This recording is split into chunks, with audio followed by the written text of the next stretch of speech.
All right, so it's another Sunday morning. We are still working with white magic. If you're in the book, I'm really going to start around page 45 for a few minutes. And then we have some other things to discuss this time that are topics that we've chosen. And, but basically where we were leaving off last time is we took a look at the different parts of the physical body, upper, lower body, you know, eyeballs, hearts, stomach, what they represent.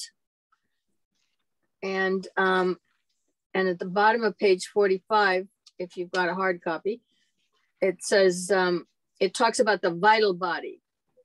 And so where all of the other was our physical parts, now we're talking about the vital body is the expression of the soul energy and has the following functions. It unifies and links into one whole the sum total of all forms. And it means all forms, okay? It gives to every form its particular quality, and this is due to the type of matter drawn into that particular part of the web of life, the position in the body of the planetary logos, for instance, of any specific form of which we have a position. We're walking around on the outer surface, right? For the most part, we're trying to fly. We're trying to get our way off of here. We're trying to, you know, make ourselves a boomerang that'll, boomerang from here to Mars and back, something like that, you know, making efforts. But basically we've been hoofing it across the surface of this planet. And the particular kingdom in nature, which is being vitalized, in other words, the vitality, he's talking about this vital link, the vital body. So, the vital body functions, bringing this forward to the particular kingdom in nature, which is being vitalized. And then number 3, it's a principle of integration and the cohesion force of manifestation from the strictly physical sense. This vital body is dealing with that. This web of life is the subjective analogy to the nervous system. And so we're now talking about the web of life of this planet of which we are on. And the beginners in the esoteric sciences can, if they remember this, picture to themselves a network of nerves and plexus running through the entire body, or the sum total of all forms, coordinating, linking, and producing an essential unity. And he's really talking about the planet here is all connected also. So within that unity is diversity. Just as the varied organs of the human body are interrelated by the ramification of the nervous system, so within the body of the planetary logos are the various kingdoms in nature and the multiplicity of forms. Back of the objective universe is the subtler sensitive body. One organism, not many, one sentient response, connected form. So he's implying here that the planet itself functions as one body, and it's got its network of nerves, so on and so forth, that runs through it all. And this sensitive form is not only that which responds to the environment, but it is a transmitter from inner sources of certain types of energy. And the object of the treatise might here be stated to be that of considering the various types of energy transmitted to the form in the human kingdom. That's us as we're walking around. In other words, he's talking about the planet itself and what it sends out and what we can pick up.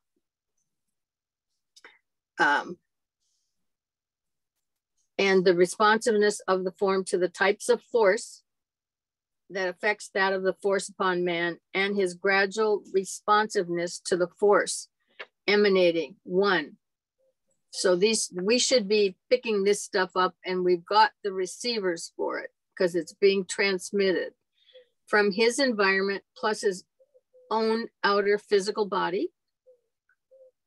He should be able to pick up from the emotional plane or the astral force, the mental plane or thought currents, the egoic force, that's a force only registered by man, and of which the fourth kingdom in nature is the custodian, and which has a mysterious and peculiar effects, and the type of energy which produces the concretion of ideas on the physical plane, and strictly spiritual energy or force from the plane of the monad. So all of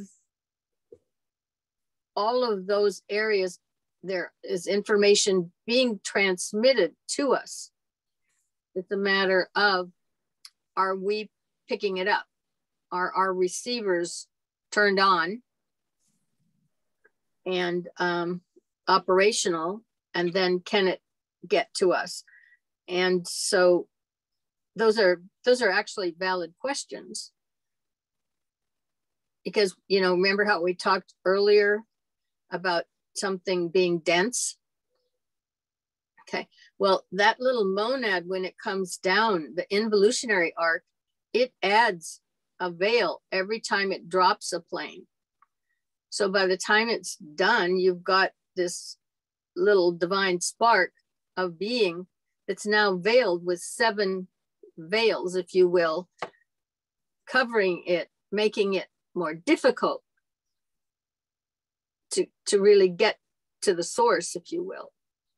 And you have to build the transmitters on the way back up, also in the receiving.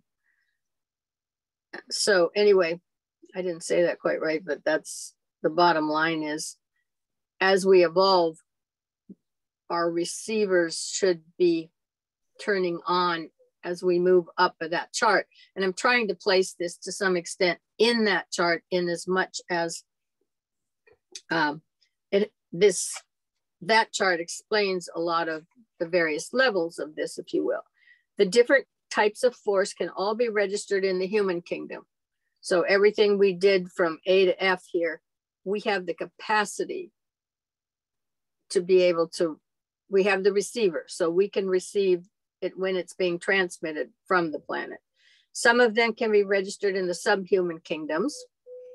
And the apparatus of the vital body in man is so constructed that through its 3 objective manifestations, the triple nervous system, through the 7 major plexi, the lesser nerve ganglia, and the many thousands of nerves, the entire objective man can be responsible to the above mentioned types of force. That must be his A to F here.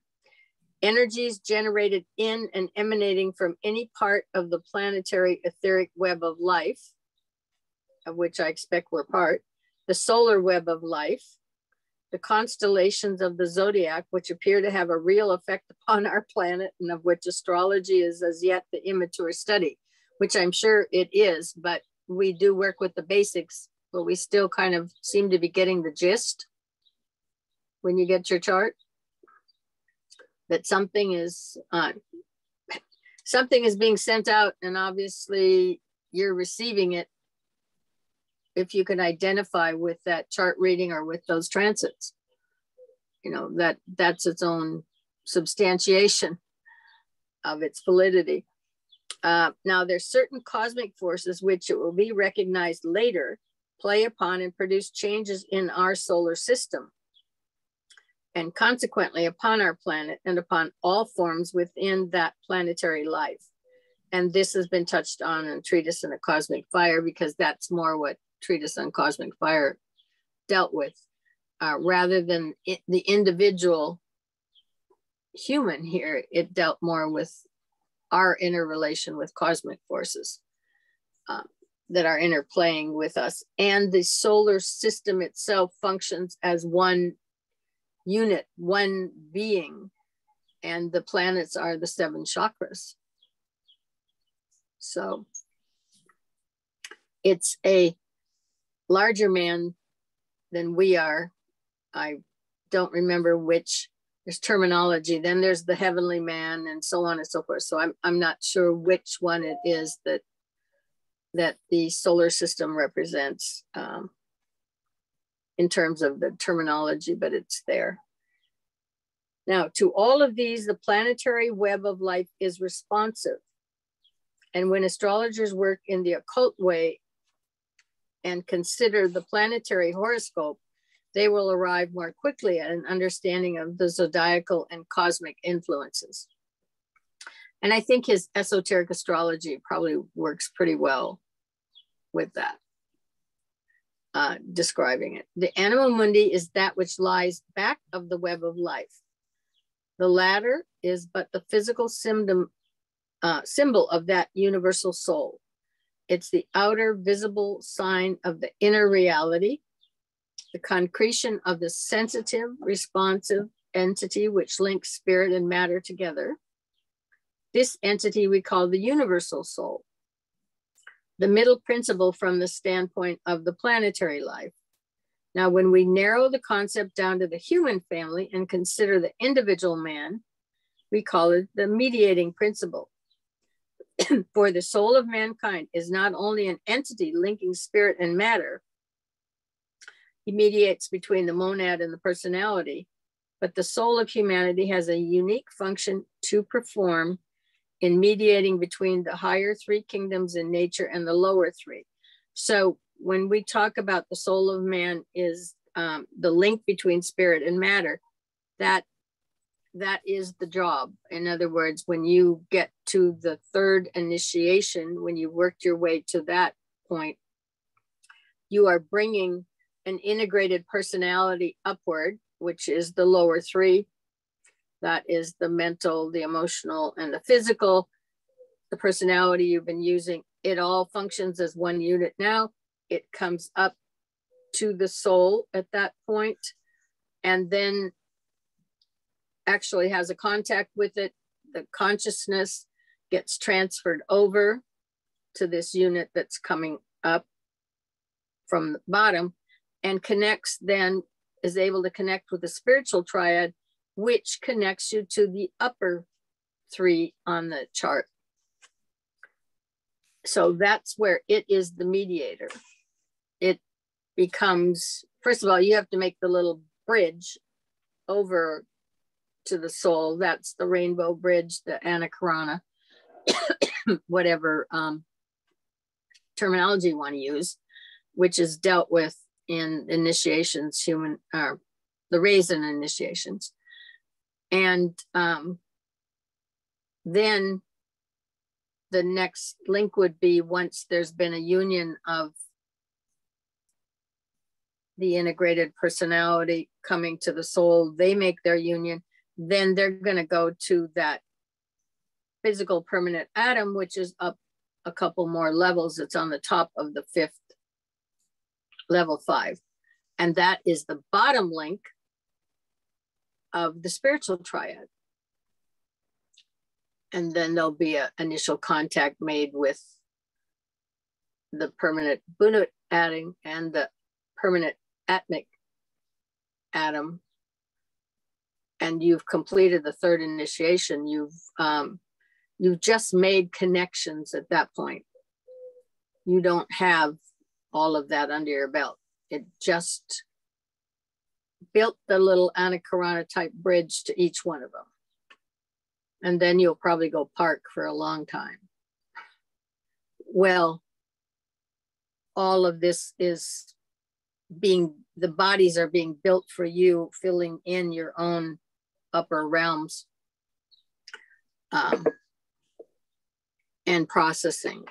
And he will indicate that once you move up much beyond that, any level of expansion you do does not benefit you personally anymore. It benefits the planet in total, in terms of your awareness and your awake and so on and so forth. And that would only be natural because your soul, the soul is gone. There's been the destruction of the causal body. It's no longer needed because you've got the direct connection. So there goes your ego And up on that upper level, it doesn't matter. I mean, that's really where your consciousness is, if you will. And you're quite willing to share because you're now part of that whole unit in a way you were not down below. And you were still, I mean, that ego down here has just been working very hard. He says the ego is the initiate. That is the one that wants to be initiated. So you're working that ego and soul is working very hard to get its little appendage that it's incarnated to do some work down here, you know. So, I mean, I'm sure it'll give you all the kudos you want down here. Just anything to get you going to do the job and you know, produce whatever the objective was of a given lifetime. So anyway, now that I went off on that tangent,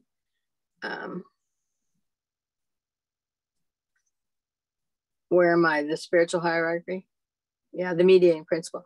So the higher three are the spiritual hierarchy of our planet, nature spirits or angels and human spirits who stand at a particular point on the ladder of evolution. Of these, Sanat Kumara, it's the Lord of the world, embodying a principle of the planetary logos is the highest, and an initiate of the first degree is the lowest, with corresponding entities in what we call the angel or the Deva kingdom. There is the hierarchy of rays, concern groupings of 7 rays in relation to our planet.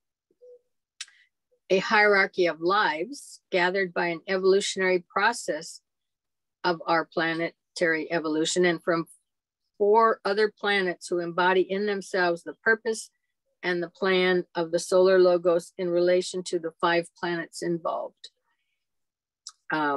In narrowing the concept down to the microcosm, the ego or the soul acts verily as the middle principle, connecting the hierarchy of monads with outer diversified forms, which they use sequentially in the process of gaining certain experiences resulting in acquired attributes, working out certain effects initiated in an earlier system. And we do have to remember we're never totally separate from an earlier system or any system we're in. We're always part of that. And cooperating in the plan of the solar logos in relation to his, if one may use a pronoun in speaking of a life which is an existence and yet is an extended concept, karma.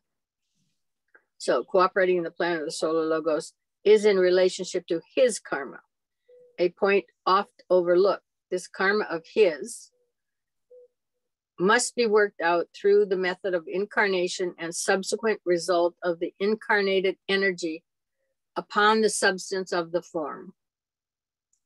This is symbolized for us, if we could but grasp it, in the relation of the sun to the moon. The solar lord with his warmth and light galvanizes the morbid lunar lords into a spurious life. This is the great deception and the Maya of his presence. So runs the old commentary, oft quoted to me in earlier books. The above concept has in it truth for the individual soul likewise. So the middle principle is in process of revelation now. The lower aspect is functioning. The higher remains unknown, but that which links them and at the same time reveals the nature of the higher is on the verge of discovery. The structure, the mechanism is now ready and developed to its point of usefulness. The vital life can guide and motivate the machine is likewise present, and man can now intelligently use and control not only the machine, but the active principle. The great symbol of the soul in man is his vital or etheric body for the following reasons. It is the physical correspondence to the inner light body we call the soul body or the spiritual body. It is called the golden bowl in the Bible, and it's distinguished by its light quality, its rate of vibration, which synchronizes also with the development of the soul, its coherent force, linking and connecting every part of the body structure. It is the microcosmic web of life, for it underlies every part of the physical structure and has three purposes: to carry throughout the body of life principle the energy which produces activity. This it does through the medium of the blood, and the focal point for this is the distribution of the heart. It is the conveyor of physical vitality. It enables the soul or human yet spiritual man to be in rapport with his environment. This is carried through the medium of the entire nervous system, and the focal point of that activity is the brain.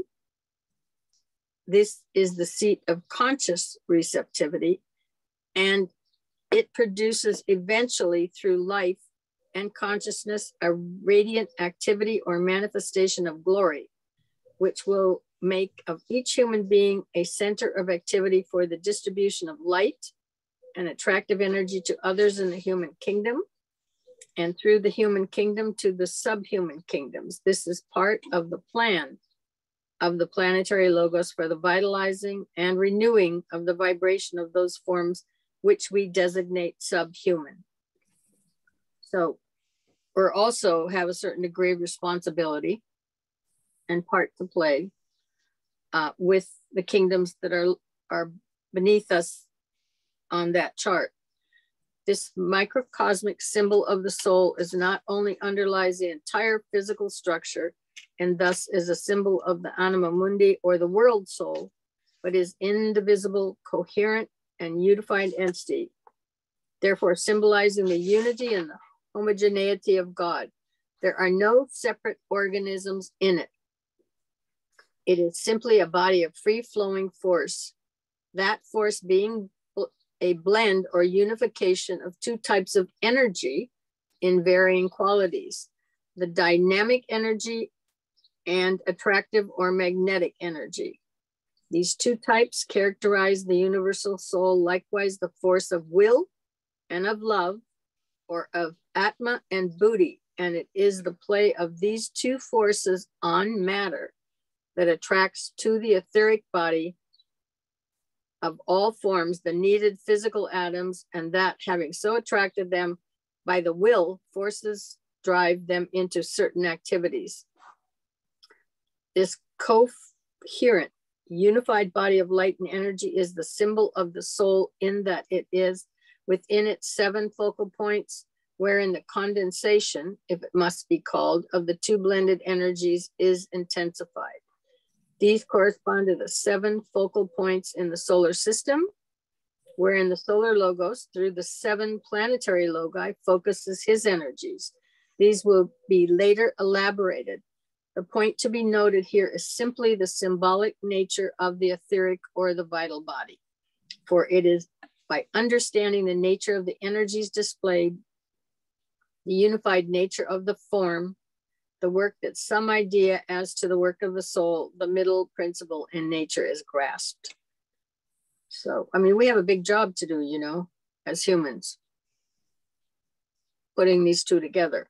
The symbolism is also carried forward when one remembers that the etheric body links the purely physical or dense body with the purely subtle and astral or emotional body.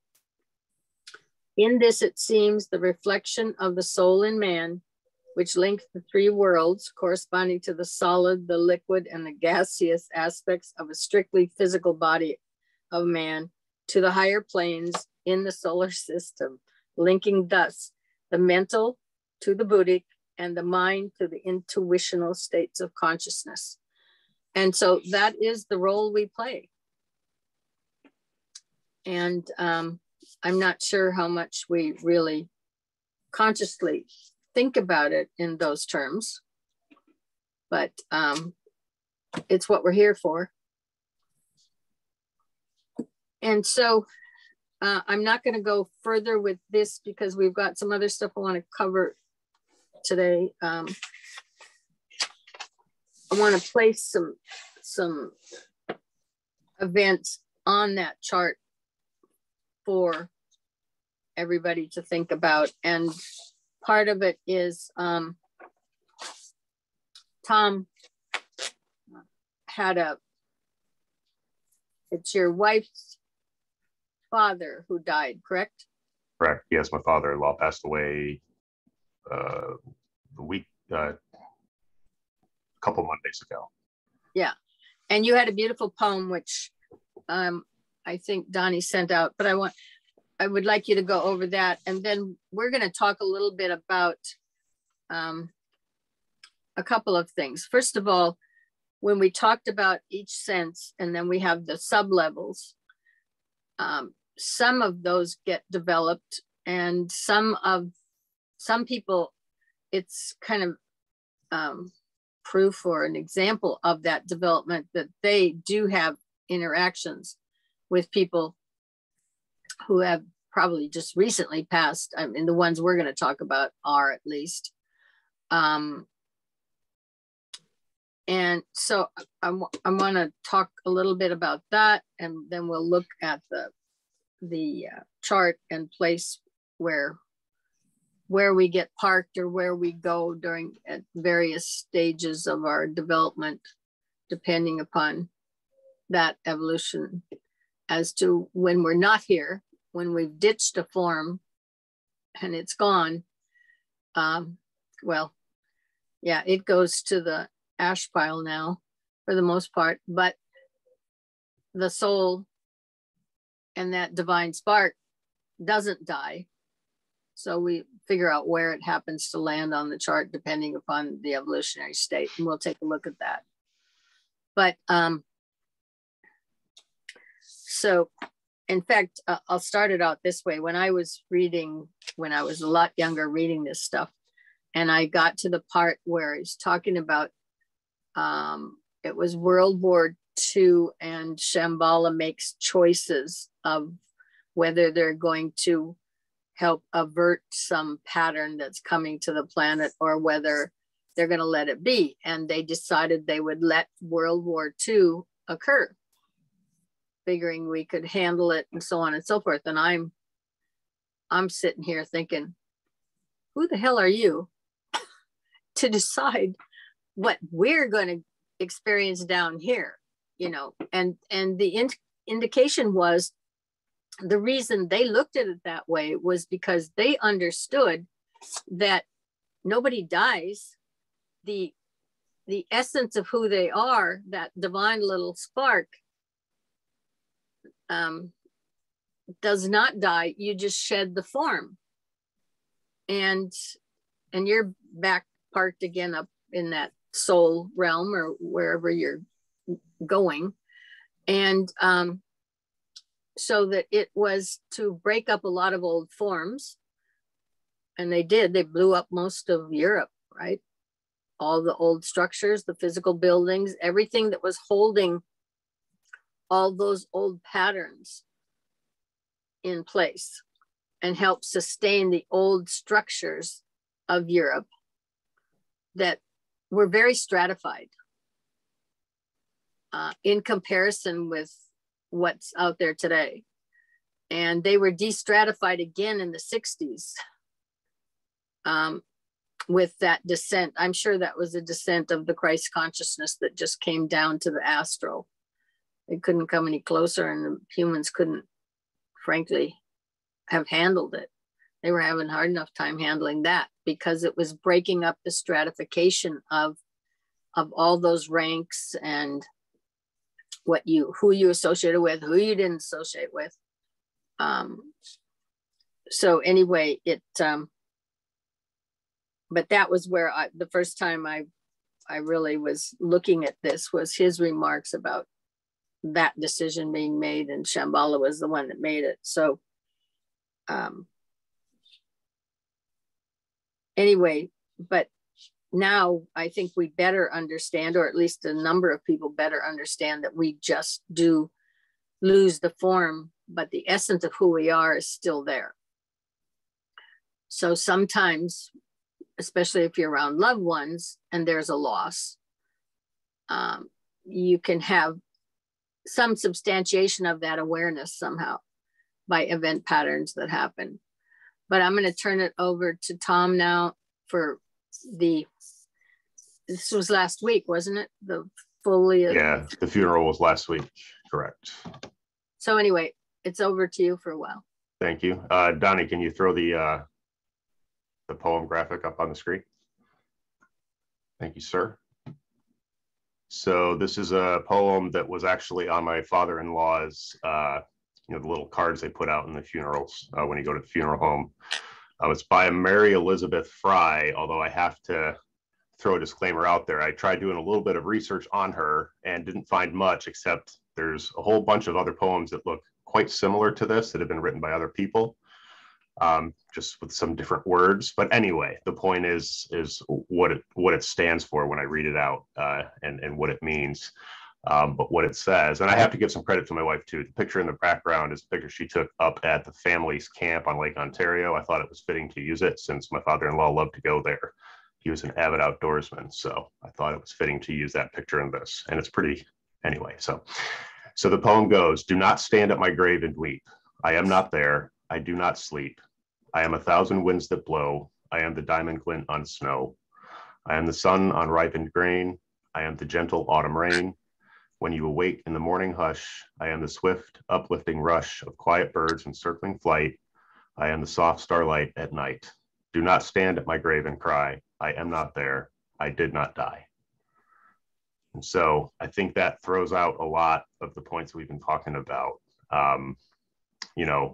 That what we perceive as the end really isn't the end. That divine spark continues on. And I'd like to share a little story to kind of add some proof behind that, or at least for me. I was meditating actually under the lunar eclipse last week. And as I was meditating, I had a vision come in of my father-in-law, probably a little bit younger than he was when he passed, because he was joyful, he was happy, he was healthy. He looked good. He had his big beard and mustache, and he was riding this big white-walled tire, old school red bike. And my wife told me he actually had a red bike back in the day that he used to ride around everywhere. But he was just gleefully, joyfully riding it around. And then he turned to me and looked at me, and I looked at him, and then he kind of gave me his signature giggle. And as soon as he did that, he was gone in a flash. The vision was gone, and I came out of my meditation, and off to my left, rustling in the hedge right next to me where I was meditating, was a skunk. So it was like my father-in-law came into my world to let me know, you better get the hell back inside, because you're about to get sprayed by a skunk, and you're one of my pallbearers tomorrow, so I don't want you to stink. So I just thought it was a little neat story to share associated with that. But it kind of proves, I think, that divine spark exists because he found his way to come communicate with me, or at least that's what my belief is. And he gave me a little bit of warning that, there was a little bit of danger headed my way. So you might want to shift course and go inside. So. But let's talk about now back a ways. Who was it earlier in your past that came in a dream to communicate to? Yes. So my uncle, I don't remember exactly when, it was a while back. When I was going through my MBA program, my uncle had passed. He was taken tragically from us quite suddenly in a pretty bad car accident. And then when we got the call, my father and I rushed up to Connecticut to be with my aunt and help her out. And she couldn't sleep in their bedroom anymore. So they gave the bedroom up to me while I was there. I slept in the bed, and that night I had a dream, and my uncle came to me. Now, I didn't have a visual of him, but he was there. There were no words spoken, but I could feel him. And he passed me a message, although not verbally, but the message I got was to tell my aunt that everything was going to be okay. He was fine, and kind of like life goes on type of thing. And so, yeah, that was another example of that, divine spark that continues on. And for some reason, he chose me to pass that message along to my aunt, which I did. And she appreciated it. So is that the story you were referring to, Carla? That was the one you had told me, yes. And, Yeah. you know, sometimes people can be reached easier than other people. Mm-hmm. And, you know, you might happen to be one of them. I would say that having it happen twice, probably so. Anybody else got any experiences or memories of such? Silence is golden here. Well, I can give you one or two. If you'd like to hear my when my father died, and this was, it was in 2001.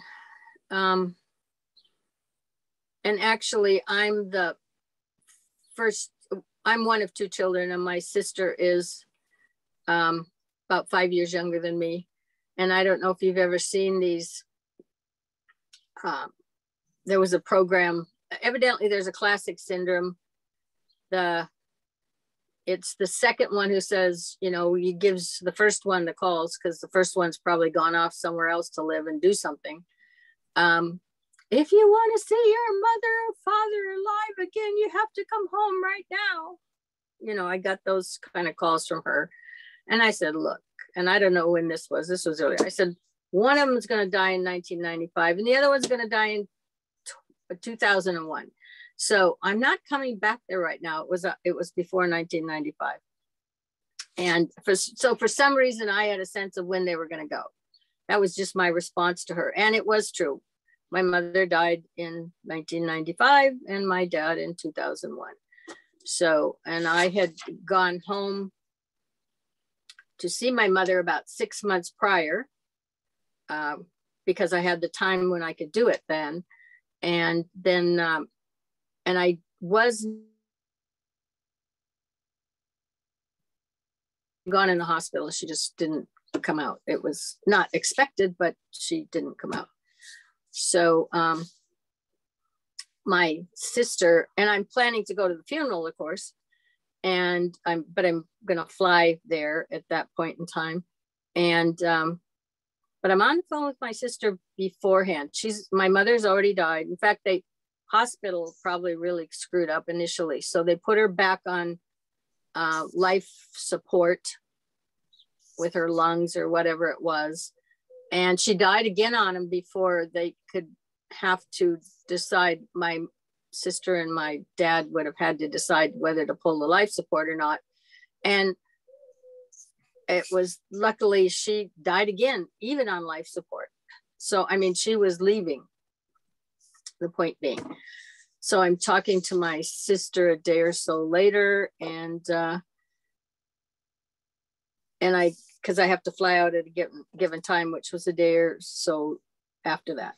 And she says, you know, mother is here. She's still waiting for you. She's not leaving. She's waiting. I said, well, what is she waiting for? Anyway, oh, because she thinks she ruined your life. And I said, well, we had that conversation 30 years ago, and I told her just forget it then. And well, she can't forget it. So I said, all right, I'll take care of that. And so you don't have any trouble finding someone. I mean, if you can move in these realms, you don't have any trouble finding where that entity is. There's just an automatic connection. You want to go there, you're there. Okay. Because my sister asked me later, where did you find her? Was she still in the hospital? Well, and it isn't really like that. You're just going to find them wherever they are. And so I basically let her know that there wasn't any way she could possibly have ruined my life. It's, you know, I kind of stripped down to the little divine spark, so to speak, and said, here, look, you can't destroy this. Okay, you're not powerful enough, so don't take that on. You know, it's just a guilt trip you don't need. And then I helped her pass over, handed her to some guides that were waiting there for her to pass over. And I watched as they moved away, and all of her, she had a miserable life. Okay, from the time she was born till she died. And I saw all that just fall away from her as she went on. But I did tell her beforehand, you cannot come back. Okay.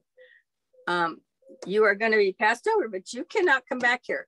You have the three of us, my sister, my dad, and I, we need to be able to live our own lives now. Okay. And we need this time.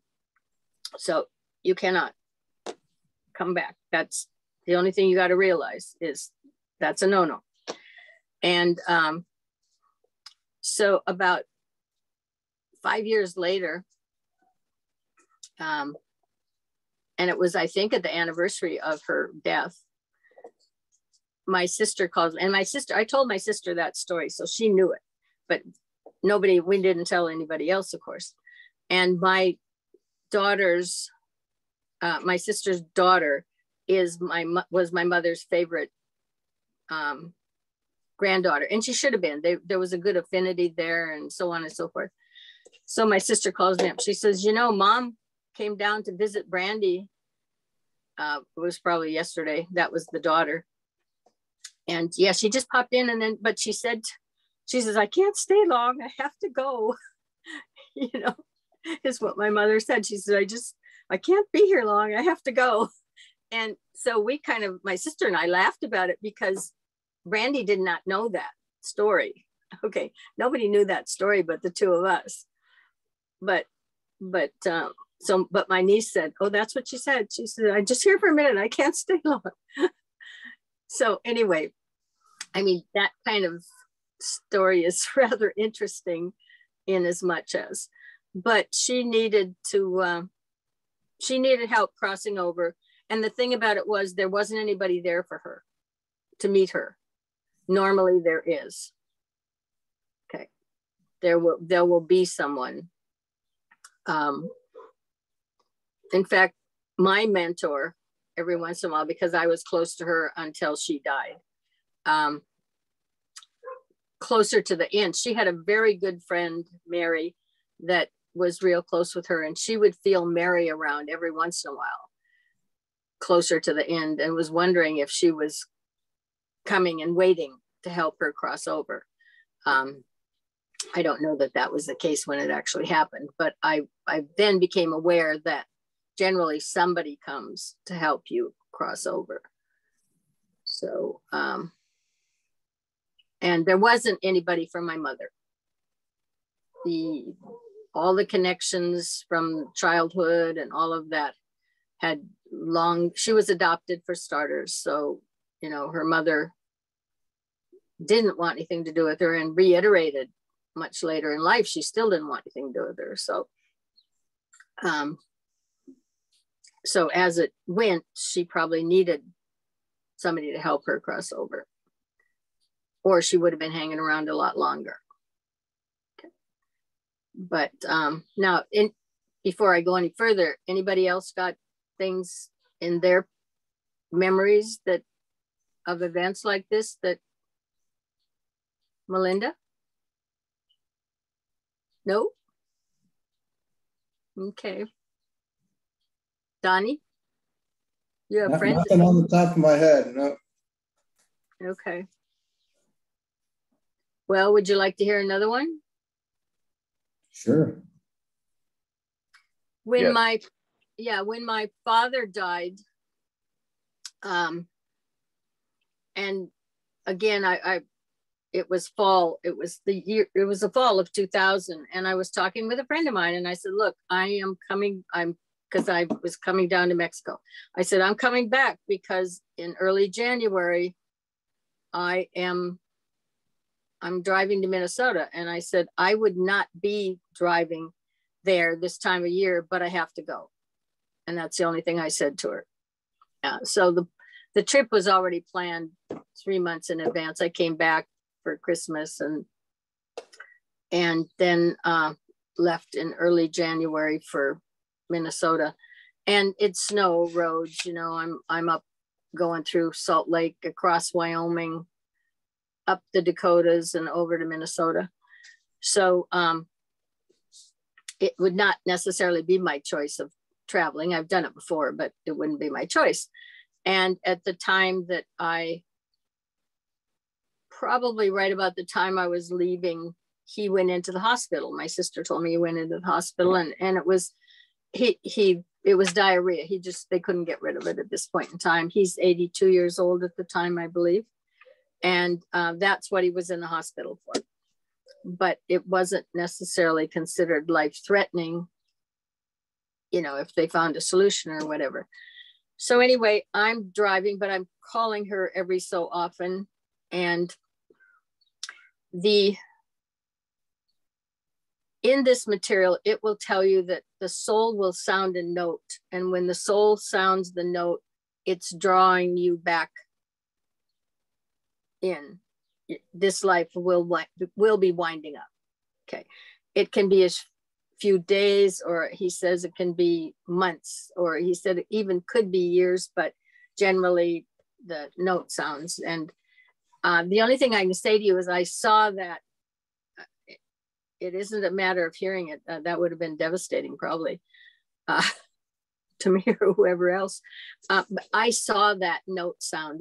I see things probably more than hear or whatever. And it's a different kind of seeing. There isn't any other word to put with it. But when I was somewhere in Wyoming, I think at the time, and I saw that thing come down, and I knew what it was. And so the next time when I talked to my sister, she says, you know, and at this point he had he was in the hospital. He's got his bed. He's got the little portable potty right there. So my sister said, well, you know, he will get up. When he does, his temperature drops like to 95 right away. And when he gets back in bed, it'll take about 45 minutes for that temperature to come back up. And somehow there's a sound, you know. And I said, well, look, Robin, he's leaving. His etheric body is pulling away from his physical body. And so when he gets up, it has to, you know, it's out of alignment. And then he'll get back in bed and it'll settle in again, and he'll get back to regular 98.6 temperature. But I said, that's what's happening. And so I get home, it's another day and a half drive or whatever. And I don't catch her right away, but I do stop at the hospital and I see my dad, and he's fine. He's there. He's lucid. He never lost any degree of awareness or consciousness. You know, he was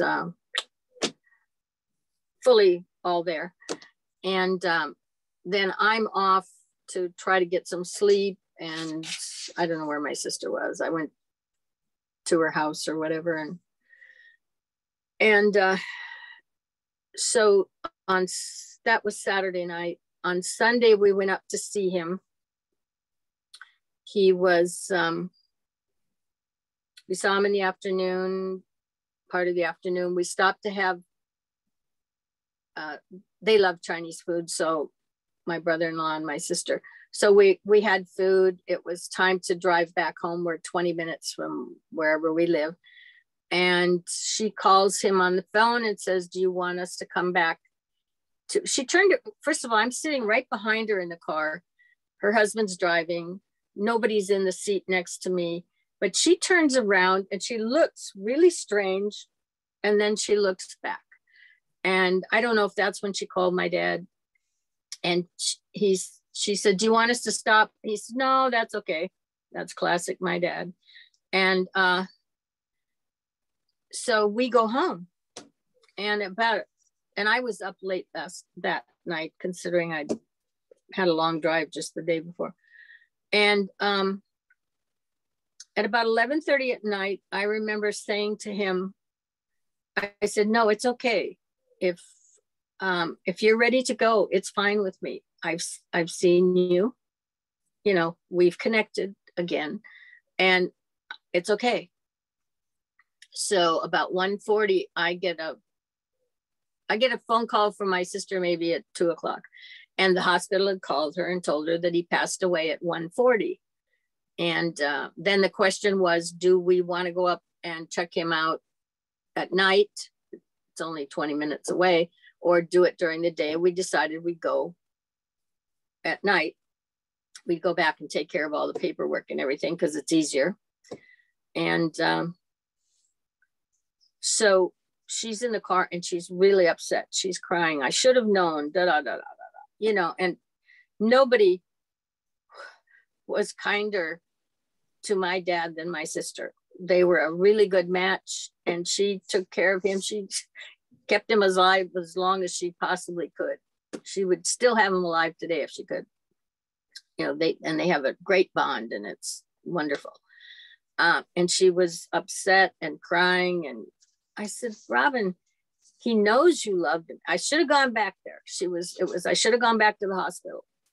And I said, you know, he knows you love him, blah, blah, blah, blah. And she says, no. She said, when I turned and looked, the figure of death was sitting next to you in the back seat, and I should have known. That was what she was talking about. In other words, I should have known that meant he was going to die or something, but she didn't compute it that way. And there was nothing I could say for that. That one she had to work out herself, which she did as time went on. So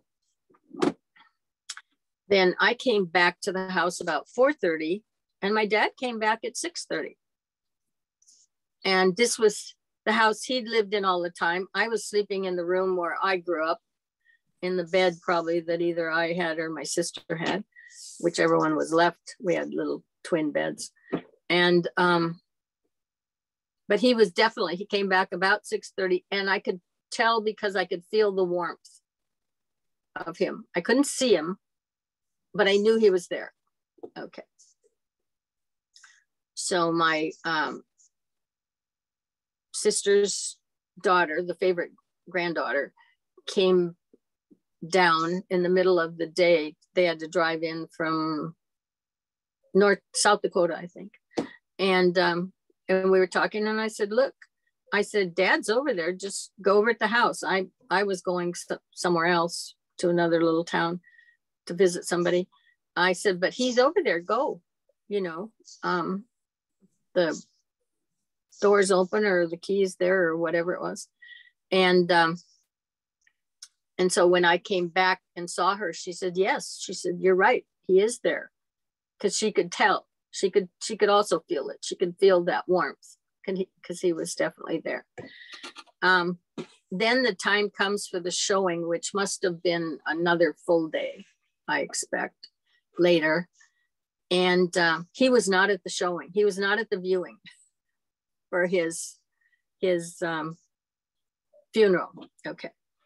And then the following day was going to be the funeral. So we had an aunt and her daughter come down from Iowa to us. They came part way up to, I think the border was South Dakota or something. And then they came up the rest of the way the day of the funeral. So she's talking when they get up there about, and they had stopped, and there was a casino at wherever they stayed, right at the South Dakota border or something. I think South Dakota has, the Indians have casinos there. And so when she comes in, she says that they had stopped, and she had won a bunch of money, a lot of money. And she said, I thanked Art, that's my dad's name, because he was right behind me when I won. I mean, she got like $4,000 or $5,000 at that point in time. And her daughter probably picked up another couple thousand, you know. So I knew where my dad was when the viewing was on. He was down with my aunt, which you would have no trouble connecting with her. It just doesn't when you're, and he never liked to go within 20 miles of home. But I think he found out now he could go anywhere. He didn't have to drive. And it was, I mean, he was just like there. So anyway, that came up, and I'm not surprised because he liked to play cards, you know, and so on and so forth. So that was that was perfect for him. And so he was around us all the time. He was, when everybody was at my sister's house, after the funeral, you know, he was there. And I did see him cross over. There was someone there to get him, and I knew exactly when he crossed over. I'm aware of those things, I guess. And I believe it was, in his case, it was a friend from the war that he had a real close friendship with. So much so that he actually kept sending Christmas cards back and forth, and he didn't do things like that. But there always had to be that letter of correspondence with this guy. And we didn't have telephones where you could just talk to somebody for no charge. So, you know, most of his life. So it wasn't that he would be calling all the time, but there would be some letters back and forth. So, you know, that was that. And plus some other, my sister was very aware of where he was. And because I said, well, you know, he joined us for that. She says, you mean when I went out and opened the door, because he knocked because he's still too polite to ever come into my house without knocking at the door first. And I went and opened the door so he could come in, kind of thing. I mean, you know, it's just awareness like that. But our family kind of lives like that, my sister and I. And she has the ability to detect, generally before they're going to happen, large earthquakes or big airplane crashes or something like that. That's within her radar. And for some reason, she had an awareness that I had no clue of. I mean, we live in a town of 1,600 people, and she had an event pattern happen that was not a real positive one in terms of being nice. And she says, yeah, but she says, I know why that happened. And she says that such and such back in my history, she was in Egypt, I guess. And she said, and I did such and such, and that's why this happened this time. You know, and I'm looking at her and I'm thinking, where the hell did you get that? You know, this little town here, you couldn't possibly have anything that would stimulate that idea in your head. You know, I mean, but anyway, and she probably was right. And actually, I think the whomever from Egypt found her and married her. And because I said to her at one point, I said, Mother said you were going to divorce at such and such a time, whatever. And I said, so are you going to keep him or not? Because that didn't happen. You know, she didn't look like she was getting ready to part with him. And she says, no, I felt sorry for him then, and I feel sorry for him now. So I'm keeping him. And that was just, you know, I'm going to take care of him. And she did. She took care of him to the day he died. And yeah, so anyway, you know, those kinds of scenarios are commonplace, I guess, for my family, or awareness of that. And I lost a grandson not that long ago, probably 4 or 5 years ago. And 17, it was an accident and totally unexpected. So when the family got together, this was my oldest son's child, and the close-knit family got together, and they had asked me what I would suggest they do. And I said, well, because this was an accident, this is not something he anticipated. He has to be feeling, and he can see everybody here who's just devastated. I said, I would send him all the love you have, because he has to be feeling really bad. He has to be, you know, rather than having him harbor guilt or trying to hang on, so on and so forth. If everybody just gives them all the love they can, that would be the best thing to do at this point in time, and which they embraced, that was the thing to do. So I think he had a better send away, and it was quick. He didn't linger here. And his grandfather on his mother's side came to get him. And actually I could feel, I knew his grandfather, and the presence, the essence of his presence, I don't see a form or figure. I don't mean that. Just the vitality and essence of that presence was right there with me for a couple of minutes. And I knew he had come to help take his grandson to cross over. And everything was cleaned up on that one. I mean, he did not linger.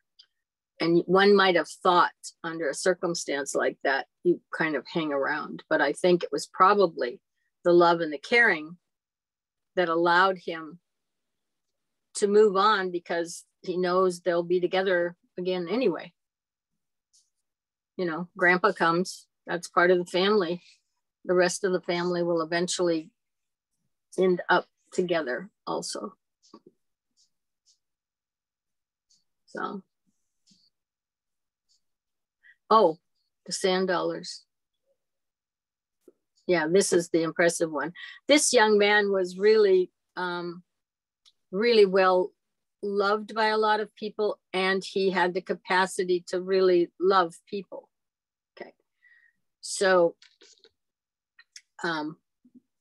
anyway, his part of the relatives were coming from Utah down to San Diego County, and they stopped evidently at a spot, and they'd made this trip, all of them together, because it was his cousin and parents, and they made this trip together a number of times in his lifetime. And I think there was a beach they would stop at, and it was a beach where there were a lot of sand dollars evidently.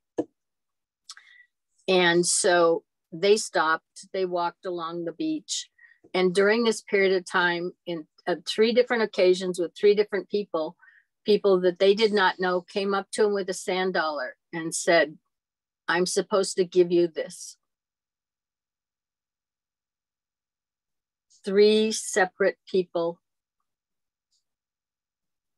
for there might have been 3 of them for all I know. Anyway, there were 3 different times during that period of time. And that was their way for my grandson to let them know he was there. He was okay. He was with them. So the odds of that would be incredible, to randomly have something like that happen.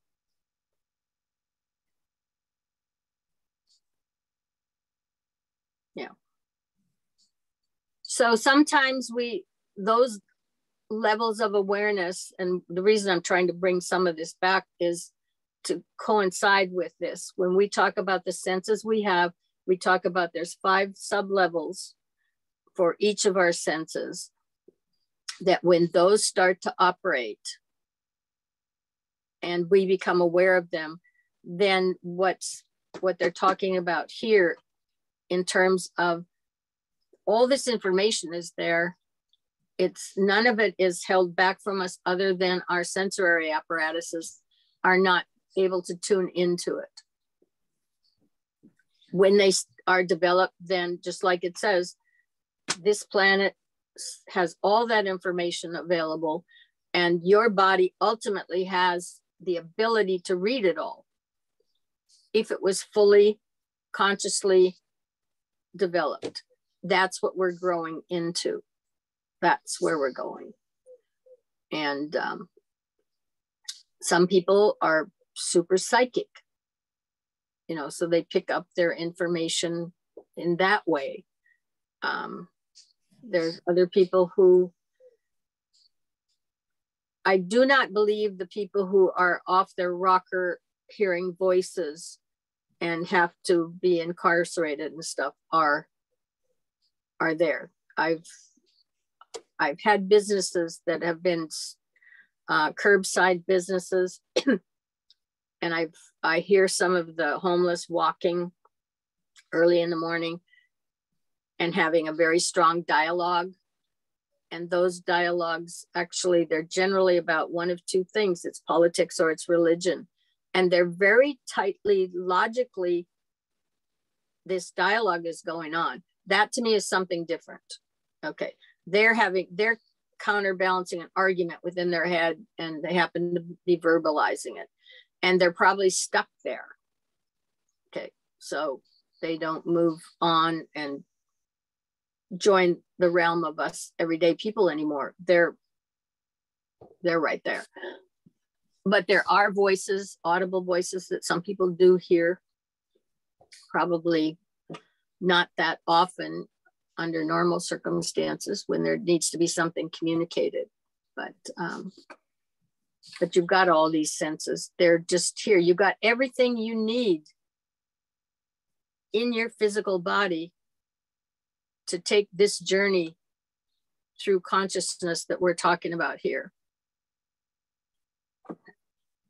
And most people don't know it. I mean, you get into physics of consciousness and you find out how we create consciousness.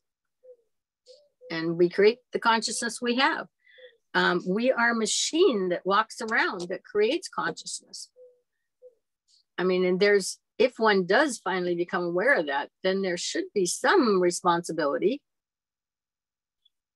to recognize what you do and realize what you are and your position and your role on this planet.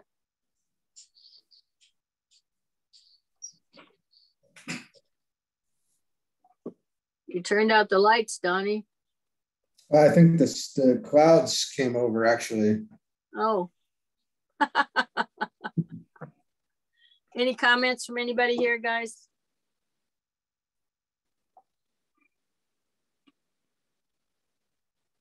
Is that supposed to be dead silence?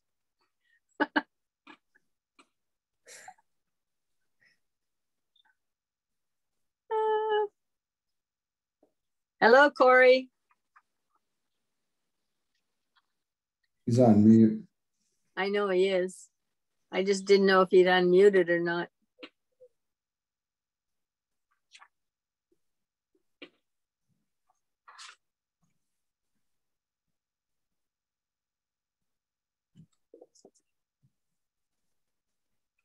Oh, you know, I looked at there's a book that DK has called Glamour. I think it's a little one. It's a little thing, like, well, it disappears, right?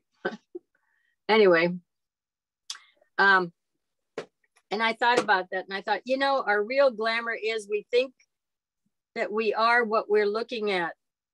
In other words, when we look in the mirror and we think we're what we're looking at, and we're really dressed up in 7 veils, so to speak. And on the way down, we dress up, and on the way back up, we unveil ourselves in that regard.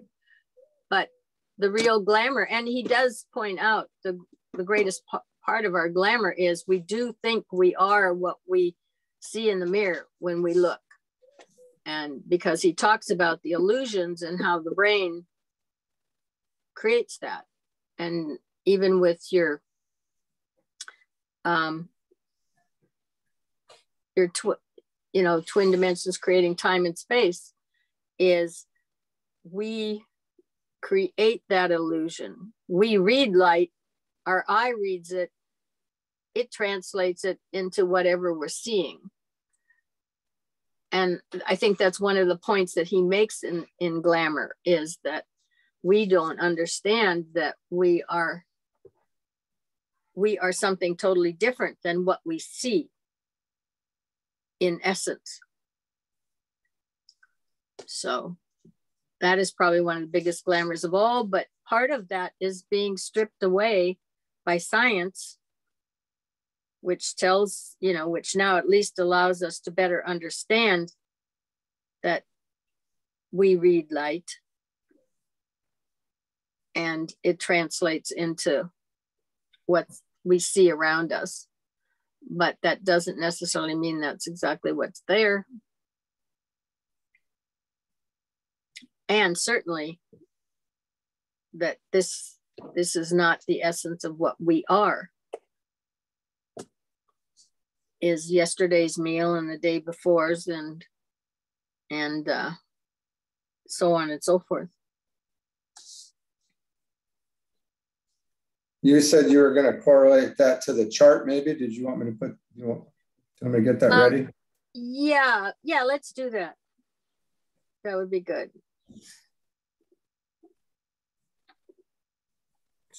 I have to find it. Okay.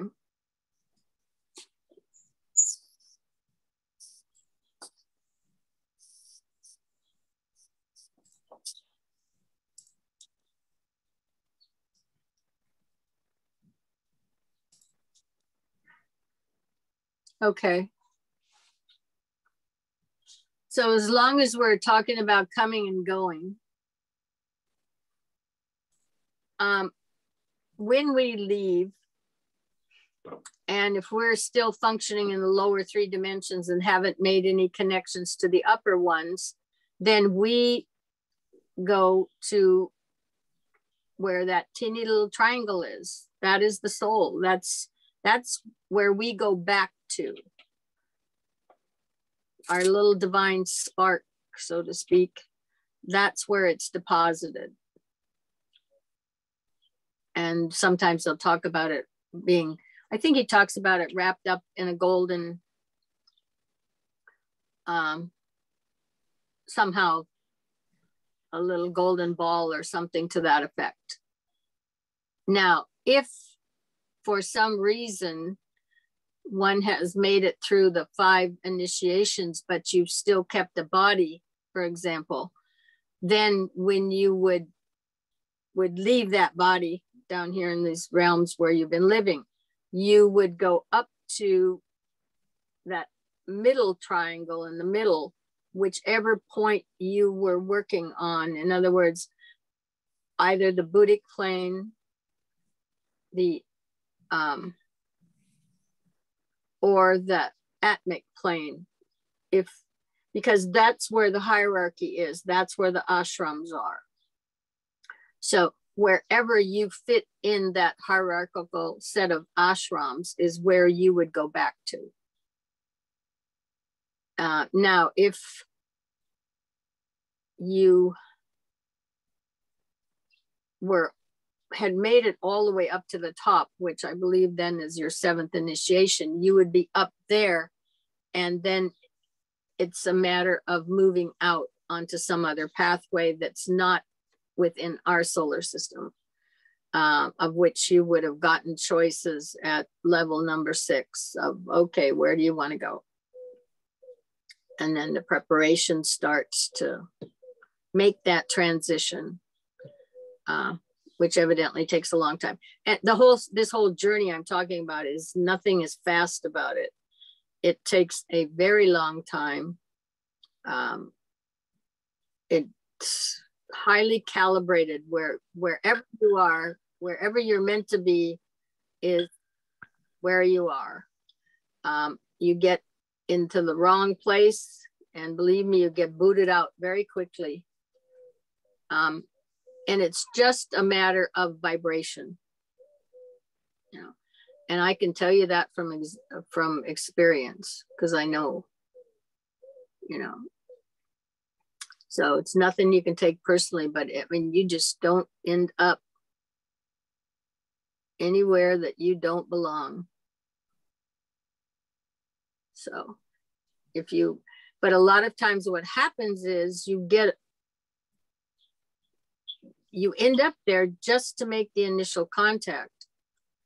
And so you're not going to be there long, but then you go back to whatever level you were and keep going. But there's developmental phases that happen in the background. And if you're in a body down here with the brain we have, which is sorely lacking in terms of being able to register anything that's going on up in that upper level triad up there. You know, you're not aware of it. There can be activity up there that's related to you, but you won't have a clue. It's just the way it is. You know, we're like, you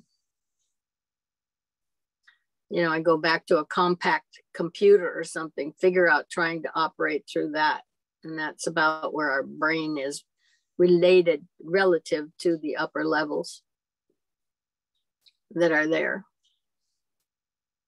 You're just not, he just says you're just not aware of it. It's going on, but you have no clue.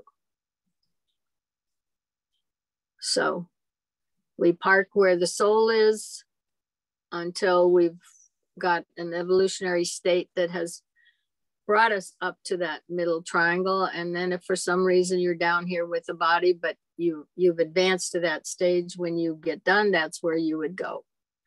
Is any questions about that stuff?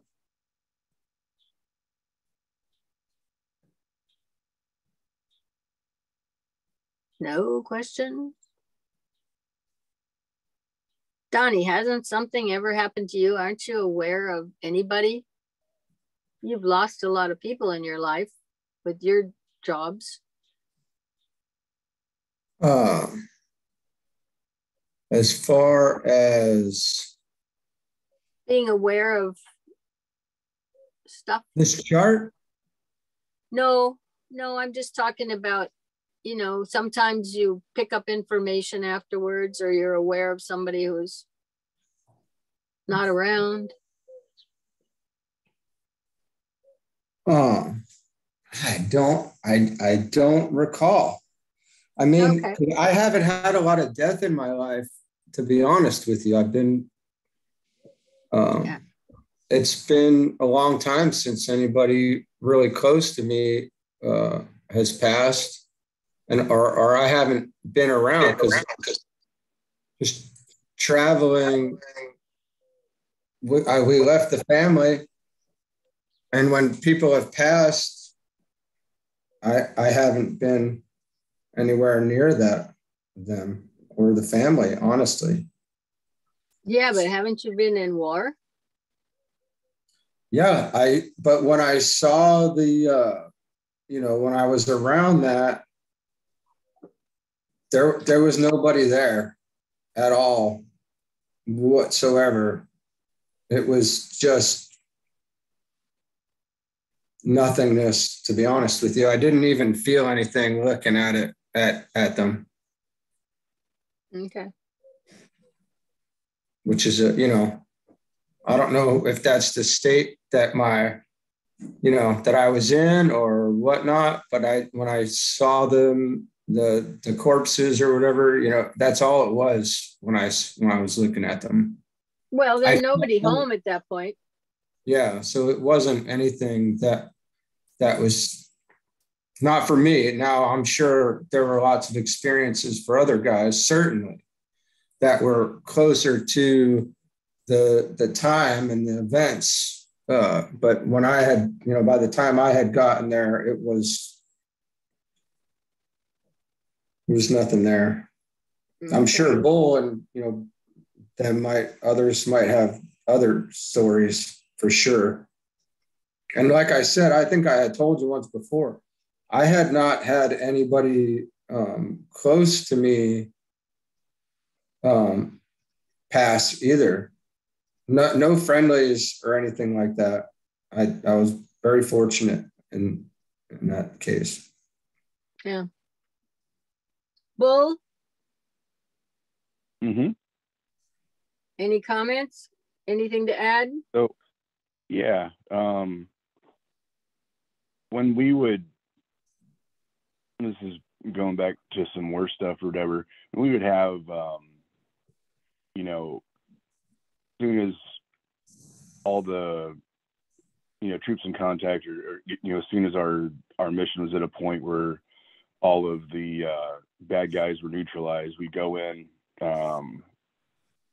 do a thing called SSE, which is sensitive site exploitation. Basically, you're trying to find any intel left on the objective, or computers or phones or whatever. So there was a couple big ones where there was a lot of bad guys, and they were either dead or in the process of going. And this would have been probably after about a 3-day solid, on and off fighting. This would have been in Iraq. And so we would go through, and as we're looking for all the stuff, we had, of course, one of our, guys has a camera and, taking pictures of all this stuff so they can put it into their back brief up, because it was a pretty big deal. Like you had to kind of storyboard everything out. Go through each of the, like enemy KIA, pull whatever, stuff, try to figure out if they had ID cards, any other, kind of stuff like that. So we'd find this stuff, but there was a very distinct feeling, smell, it's like it was like it almost crossed over into various, senses that, like we have. So it was almost like, how people say it smelled like death, or it felt like death. Like that was like the best I can describe it would have been like, there was like a low hum, and then it was like super, it was like acid static is the best, that's the best like description. It's like acid staticky with a low hum, going, through everything, through all the KA dudes, and then just going through that whole area, like something had like descended down upon it and was cleaning everything out. And I don't know if it was taking like everybody away to where they had to go, or like what it was, but it was a very distinctive, it wasn't like scary or anything, because like nobody's home and those kind of guys, but it was just a distinct sensory experience. So it's like like you could tell that death was in that area, if that makes any sense. Yeah, there's just a recognition that that's what this is. But I would think, yes, if you're around it much, you're going to somehow become sensitive to it. Yeah, I mean, it's like when you're in the moment, you're pretty much, it's like you go pretty much like how I would like a paramedic would go on like a really bad scene. They just go into like work mode to get things done. But that's one thing that knew as soon as you went in, after everything had kind of calmed down a little bit, that was what like the senses were. And some of the other guys were like, yeah, I'm going to go back to the truck, this is crazy, and it wasn't because they weren't used to seeing bodies or whatever. They were just like, yeah, this is like, just feels weird. Okay.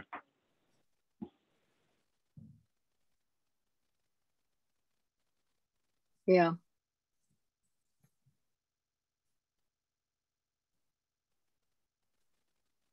I see you moving your head up and down, Tom. Well, I just got thinking about going back to my father-in-law's funeral. So at the funeral, I felt nothing. Like I could feel no presence or anything like that. But my wife and her sisters, and they talked about this afterwards because it kind of happened to each of them independently, but they all said, well, my wife told me that when she was looking up at her father in the casket, it almost looked like he was still breathing. But she didn't say anything at the time because she was like, well, it's maybe just my mind playing tricks on me. But then she'd let her one sister know, and her eyes just like lit up, and she was like, you saw that too. And then her other sister had the same thing happen. And I'm just wondering, Is that could that be something similar to what we're talking about here? Because obviously his chest wasn't moving, but all three of them independently thought they saw that, like it looked like he was still breathing, type of thing. Yeah, and it may well be that you know, that was their some level of communication or ability to see that, even though it wasn't necessarily occurring. But right. Yeah, but we should be getting into a realm where we better understand that it's transitory. There, I mean, I think there's enough people out there across the board who have some experiences now, especially with a loved one or something, that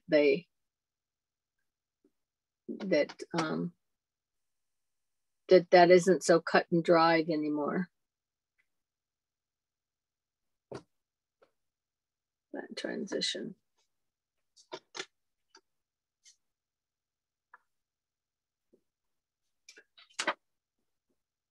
Anyway, aside from that subject, I just had some other notes. You know,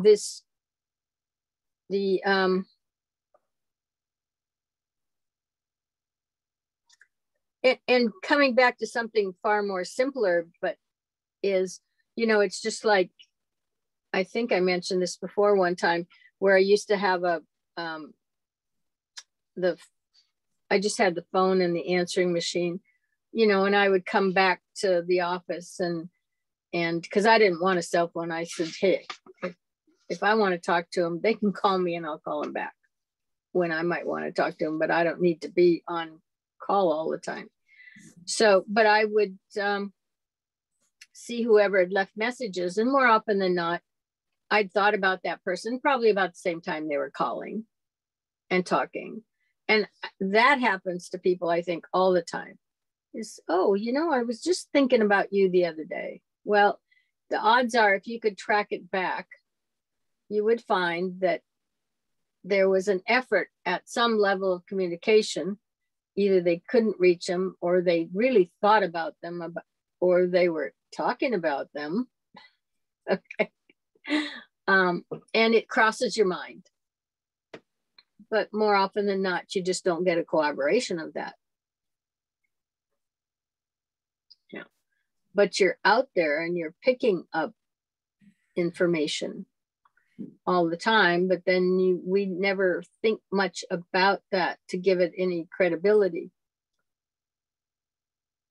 But it's happening. We're all part of it in some way. Some of your receivers are working.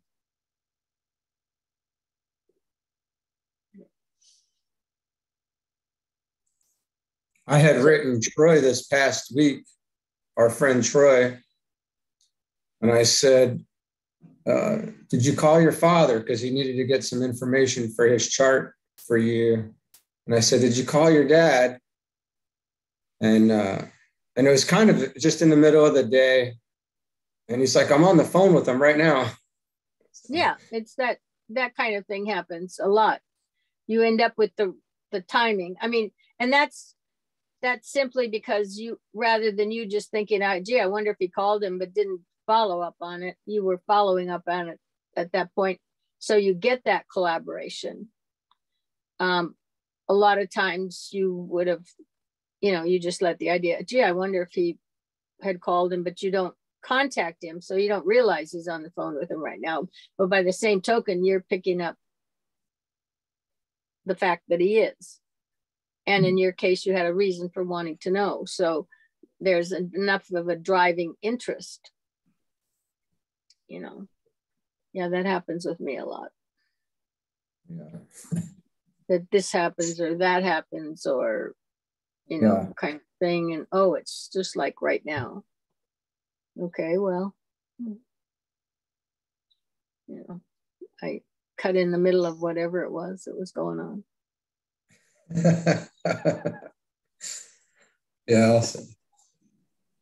Yeah, I remember some people, a couple, and I didn't talk to them very often, but I would call every once in a while. You know, every time you call, there's something major just happened in this household, you know, kind of thing. event. So it happens. And probably the more you realize it happens, the more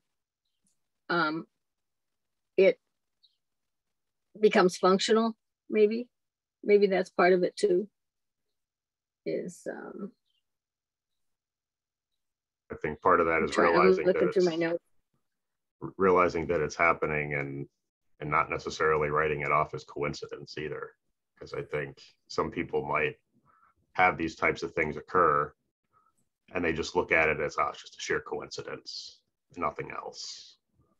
Right. But because the truth is that it's probably much more, there is some kind of line of communication occurring and people just don't want to, you know, because we've kind of been pre-programmed to not believe stuff like that as we grew up and things like that. So it's kind of like you have to open your mind and your heart to it to really be a receptor and understand what really is going on there.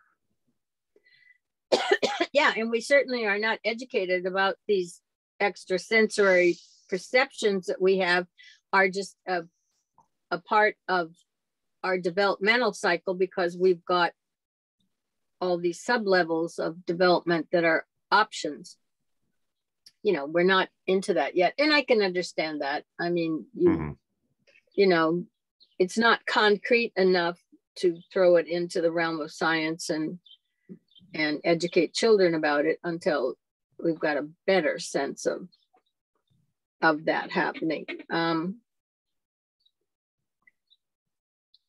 just looking to see what one of the things too that on my notes is when these kinds of things happen, when we can talk about these levels of development that are there, and then you start to see them develop, then we can better understand, at least in relation to this material, that this stuff is real. You know, it doesn't, not everybody's developing at the same level because they aren't. Not everybody's sensory perceptions are, they may be honing in on a given sense that gets developed more than any others. You know, obviously there's some people who must have a great sense of taste. They become wine tasters or something like that because they really have a discriminating sense of taste, or someone else has a very discriminating sense of smell. Because I think if you take away the sight object, then those two senses are the hardest to describe what you're experiencing. If you, especially taste, if people, because that's one of them that's not that developed for the most part. You take the visual item they're eating away and you start just giving them a taste with no visual. It's much harder to connect what you're really tasting, unless it's hot peppers, you know, or something like that. So, and smell, they're connected with the upper level. Those levels that are higher up on the chart.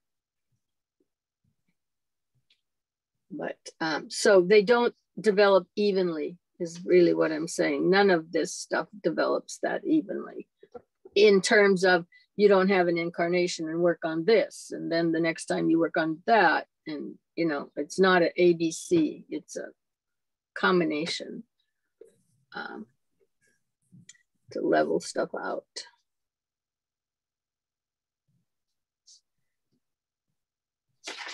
Trying to see if there's anything else. My notes here. Oh, yeah, and along with this journey being real is he will tell you, you don't get kooky as you go up the line. In fact, you get more rational and more sane. And actually, the fourth level is called the plane of pure reason. And that's an emotional based plane. So that ought to be a really good clue in terms of where you're headed. You know, is and the word logoic and the word logic aren't that far apart either.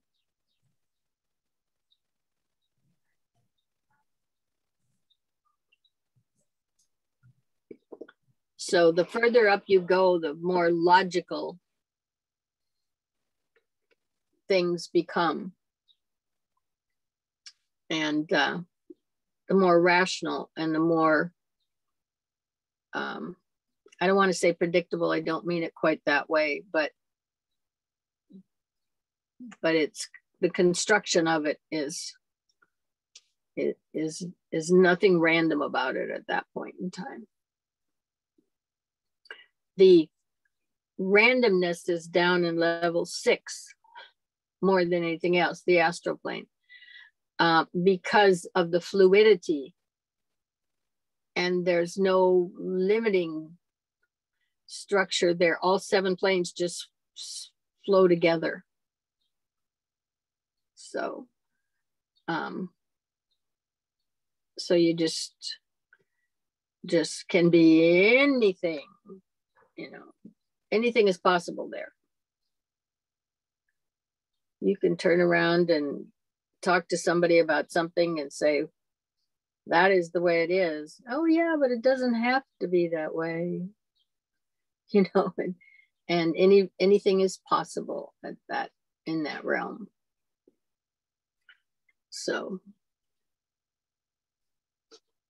but the farther up you go, the more rational you'll get. Probably the more sobering it gets in those realms. We're not, the "Oh, happy days are here again" is probably not a song sung often. Moving on up. Anyway, any other questions or comments? Because I can go back to reading some more of this material, or we can discuss some of this.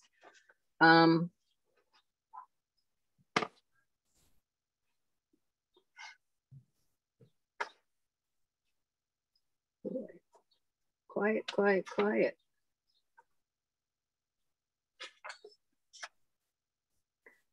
So do you at least understand you're really walking around with an incredible piece of equipment, of which we've barely gotten past what we say, scratch the surface in understanding what the capacity is? Yeah, I think we're all well equipped. We just need to better know how to use that equipment. And as we move up, that'll mature. Yes, right? And and probably keep and determine whether we have an appreciation for wanting to develop that equipment. Mm-hmm. You know, I mean, it really comes down to the individual deciding, you know, is this worthwhile? Is this within my range and focus? And do I want to do that? And do I see value in it? Not everybody would. Right. You know. But people who do feel value in it, then you got everything you need. You were born with it, and you're taking it with you when you die to come back next time and just keep on the journey. Right. But that's why I keep saying, you're not your car, you're not your house. You don't need any of these to really do what was meant to be done here by us in terms of the journey. Mm-hmm. You know, we got a lot of side trips, and a certain amount of what we do can be developmental and is utilized to develop the qualities that we have, so on and so forth. You know, it's not like we can erase that whole sector and skip it, because we can't. But I would think the next Aquarian age will see a value in this, because they'll see a value probably in wanting to evolve. And no, it's just like we now know we're connected to this cosmos. Okay. The top 4 etheric levels in that chart are the bottom levels of other cosmic, which he talks about the 4. It's like with Sirius, he says freedom is one of the lowest aspects of Sirius, the planet, the star. So we get a little of it. And there's not a lot of freedom on this planet, let's face it. Mm. And the freedom that's fought for is fought hard for by anybody who doesn't have it, who thinks they can get it. Okay. That's why it's the uniqueness of our Constitution, because it has accorded a space of this planet surface to be able to make this journey. Because there's a lot of places you could not make this journey. It's like one of my friends was talking, if you had a download of these books, you don't go to China with these on your computer because they're not going to let it in. You know, because that landmass is this journey is not of any accredited any value. In fact, it's just the reverse. Mm-hmm. Okay. And so that's one of the big battles with our Constitution now, is do we change it and take away some of those rights in order to give everybody more rights, right? Isn't that the ideology of this? Is, you know, we're going to make it more equitable for everybody by taking away the Bill of Rights or the rights you have awarded in the Constitution. That is the thought pattern behind it, something to that effect. But the point is that this landmass has been accorded, given to the people who are born on it, the ability to pursue this path without it being in violation of somebody else's rights that are considered greater than your own. You know, be it government, be it a monarch, be it whatever, historically. So, but the point also being is that it's the lowest aspect of Sirius, of which we are connected to that system on this planet. You find that when you get more into your cosmic fire, so on and so forth, and that there are interactions there. And one of their lowest aspects is freedom. And so, and like I said, we don't have a lot of it on this planet. We have many, many things that bind us. It might be a government, it might be the thoughts of the people around you, you know, or all of this stuff. So we should value and the further up you get on this chart, the more freedom you will experience. And first of all, when you, at a certain point, you're going to be freedom from the form itself. You get up into that spiritual triad and you don't need a physical form. Your consciousness is still all there, but you just are not limited, being grounded, so to speak.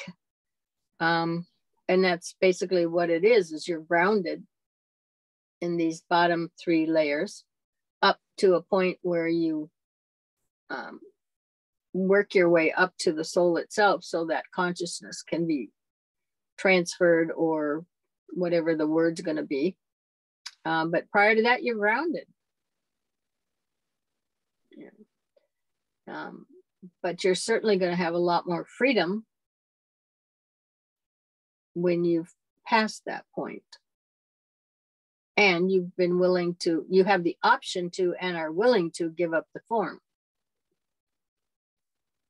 And that comes right before you go to level 4, because that's the 4th initiation. So,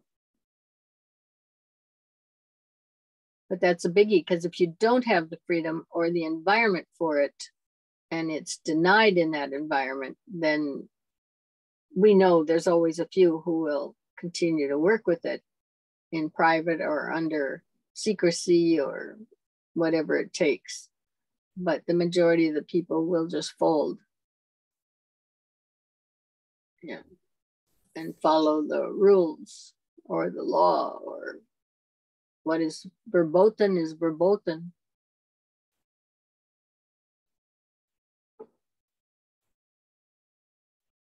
So be glad we are where we are for the moment. Because just recently, in the last year and a half, I think the Chinese Communist Party has stated that they just want the science and the state. That's it. No religion. None of any of that crazy stuff or whatever it was that they determined that it was. In other words, that those are not permitted, and that it's just science. And ultimately, yeah, 1,500 years from now, science will do, because it's going to explain all this, and it incorporates your Christianity and your earlier religions, although the immediate focus will most likely be on this and the science behind it. But it will be our functioning, because we need that full interaction of functioning back and forth, of an exchange of consciousness between people, exchange of dialogue or interactions. You can't have everybody at odds with each other, and not, I won't say going to war. I don't mean it that, I won't go that extreme. I'll just say that you got warring factions everywhere you go. You know, you can't get along with these people, or there's a problem between those people, you know, stimulated or not, whatever it is. That is dysfunction. It's dysfunction for the planet. It's dysfunction for humanity. Consciousness doesn't grow in a positive direction with that. So, you know, we need to get away from that. But if you don't want growth, then you promote that dysfunction. If you want to hold people back.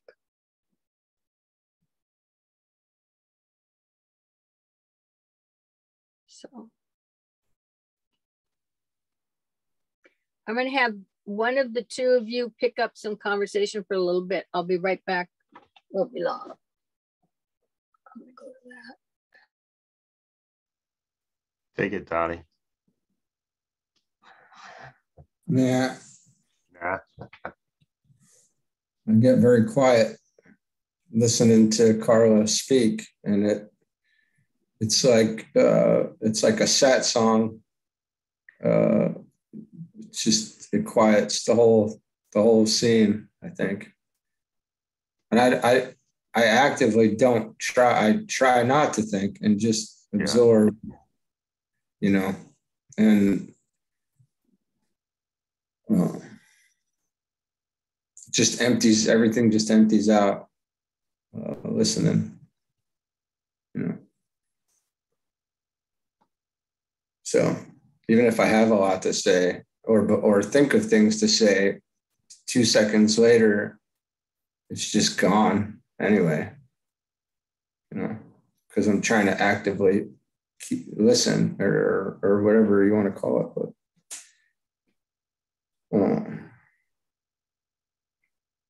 Yeah. There's that. Well, these sessions are humbling like that too. So, because I usually feel pretty empty the entire day, every Sunday. There's lots to ponder, but I got grounded quite a bit this week myself. yeah, well, I've been going through that too. It is humbling. It's a strange thing. I got grounded from that transit pretty quickly. Whapped down. Yeah. Yeah. Well, I'm about to get slammed with, like, I'm in a 3-part transit right now. I've got another one starting on June 6th. And then I've got another one starting right on the tail of that. And I'll all 3 going on simultaneously. So the rest of my year is going to be busy. Yeah, I've got 3 starting too, and I got 1 starting in 3 days from now from Neptune. Squares my ascendant, which is apparent, should be interesting, to say the least. And then I think Uranus comes in June and July with 2 other ones. So I think there's 3 that overlap for like the next year or so. One of them is like a year, almost a year and 4 months or something. So Wow, that's a long one. Actually, Neptune conjuncts your ascendant. Oh, it conjuncts it. Yeah. It's a big difference, believe me. Yeah. You might be able to fly by the time that's done. Conjunctions are like the forces with you. The square is they're working, not in your favor. So when I said maybe you'll be able to fly, the force will be with you, and maybe, eventually you'll coordinate with it and can take off. No, but it should be more of a positive one than the one you described. Okay. Yeah. Would be far more of a concern if it was the other way around. Well, we have time. Does everybody want to go on with, yeah. Starting rule 1. We finally made it past the introduction. So, yes. So Carla, this is totally up to you, but Tom had mentioned this, is do we want to call it the introduction, a playlist, and then continue on with the rules as the next playlist? That's totally up to you. Whatever you guys think is best. All we have to do there is I would just stop recording for a minute, and then start recording again. Sure. Yeah, So, let's do that. Okay. Okay, well, now we're back with rule number 1. We're in Treatise on White Magic. If you do have a hardcover book, it's on page 53. We finally got done with the introduction.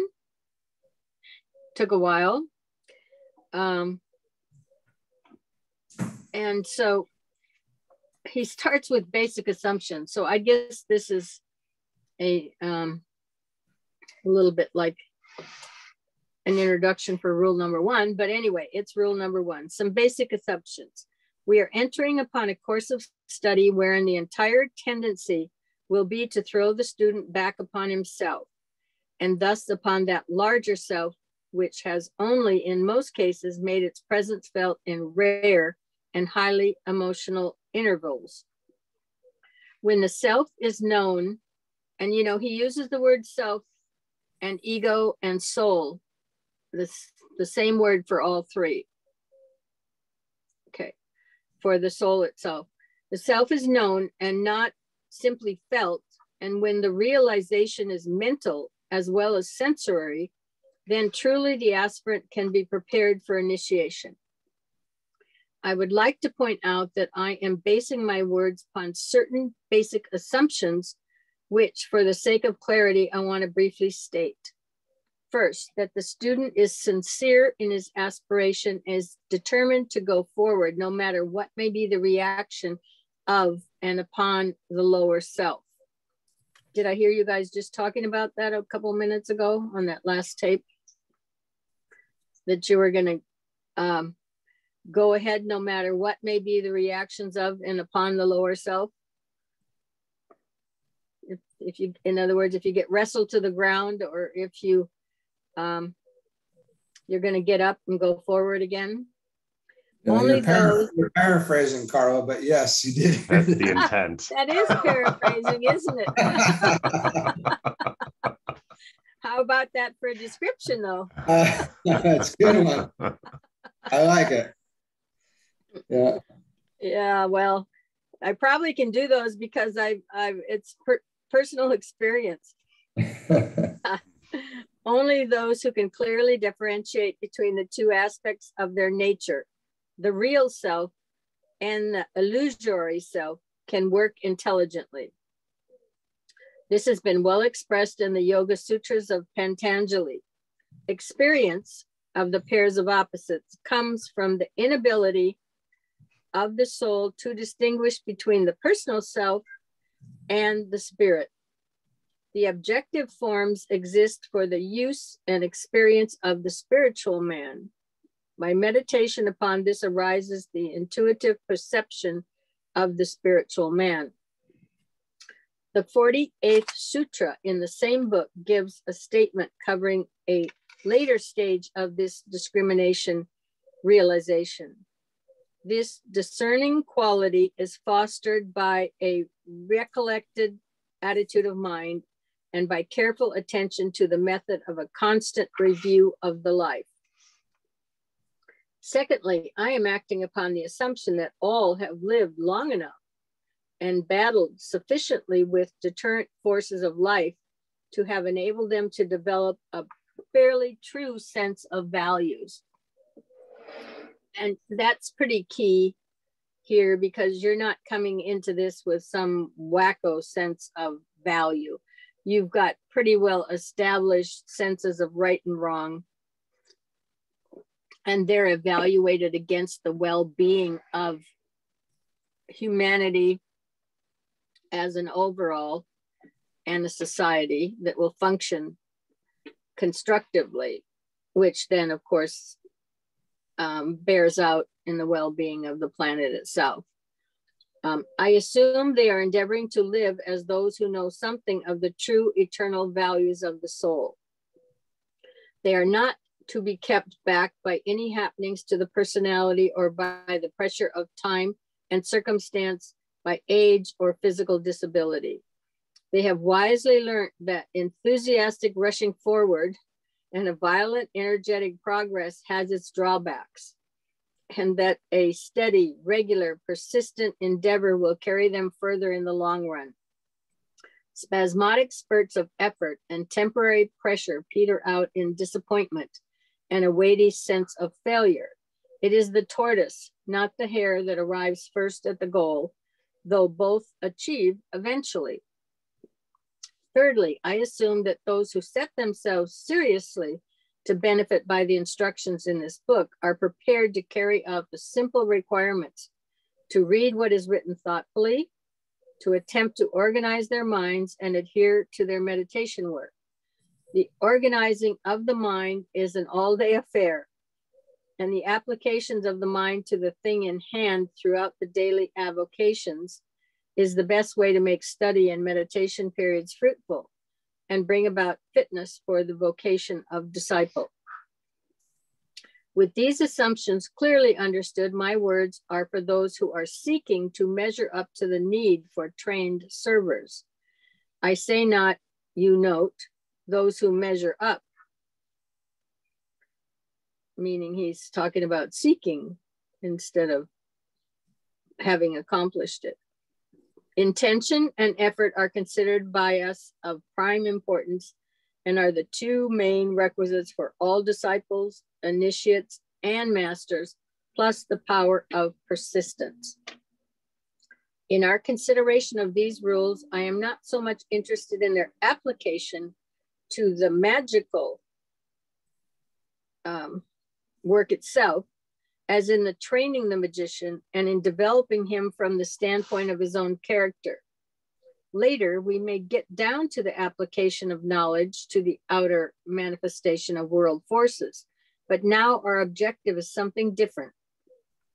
I seek to interest the minds and the brains, and therefore the lower self, of students in the higher self, thereby keying up their mental interest so that sufficient impetus is generated to enable them to go forward.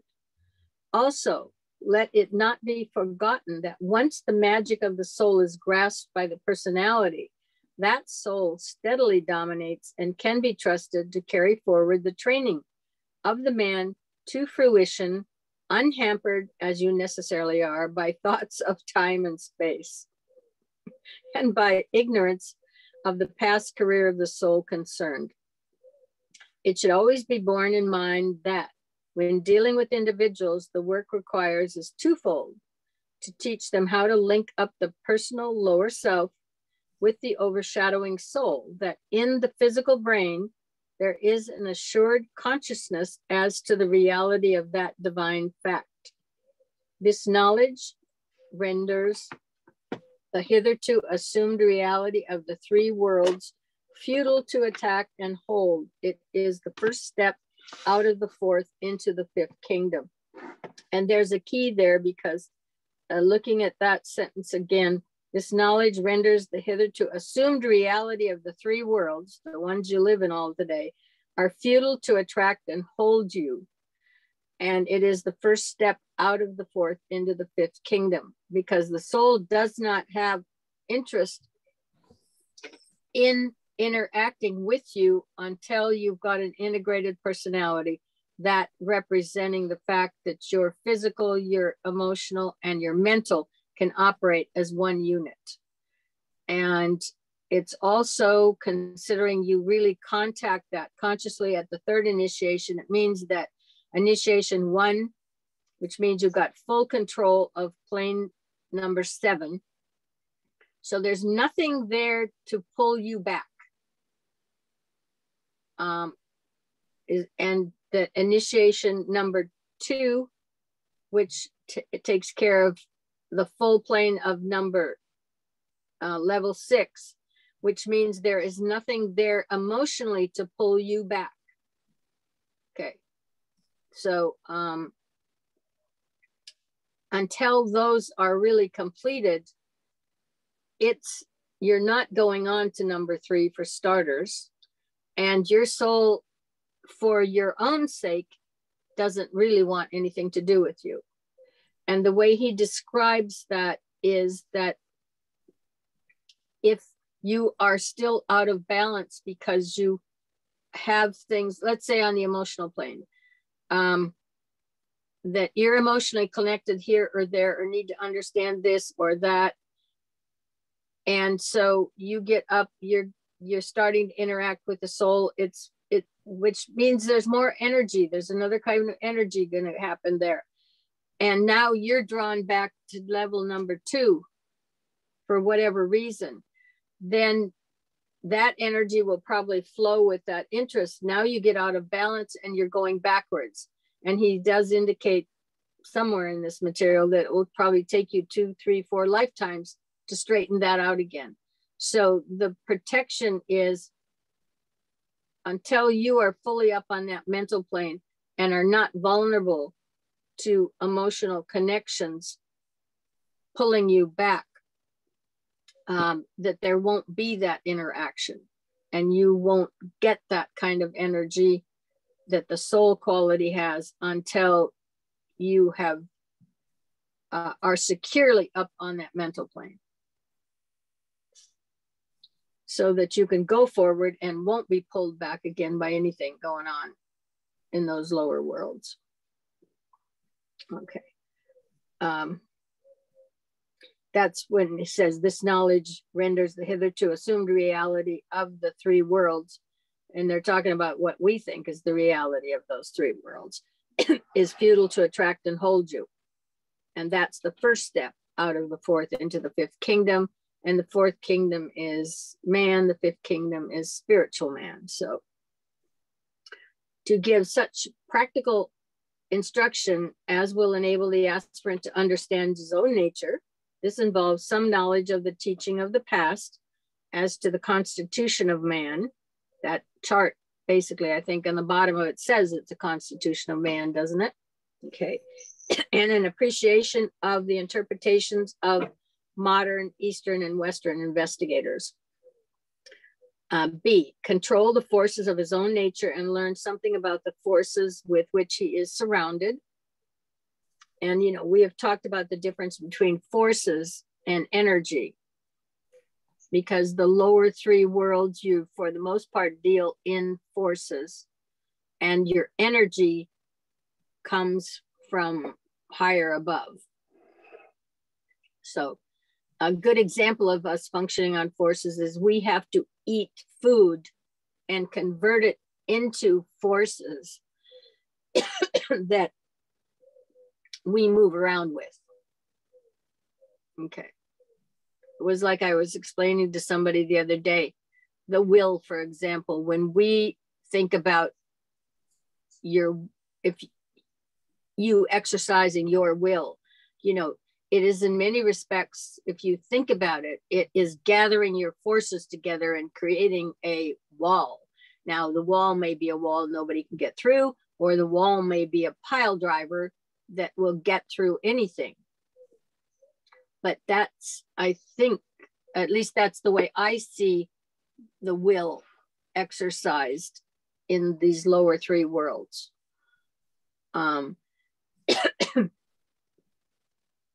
And on the upper levels, it's very different. You know, that will is it's an energy, but it is a different energy with different qualities than what we describe as will. So when they talk later about the use of the will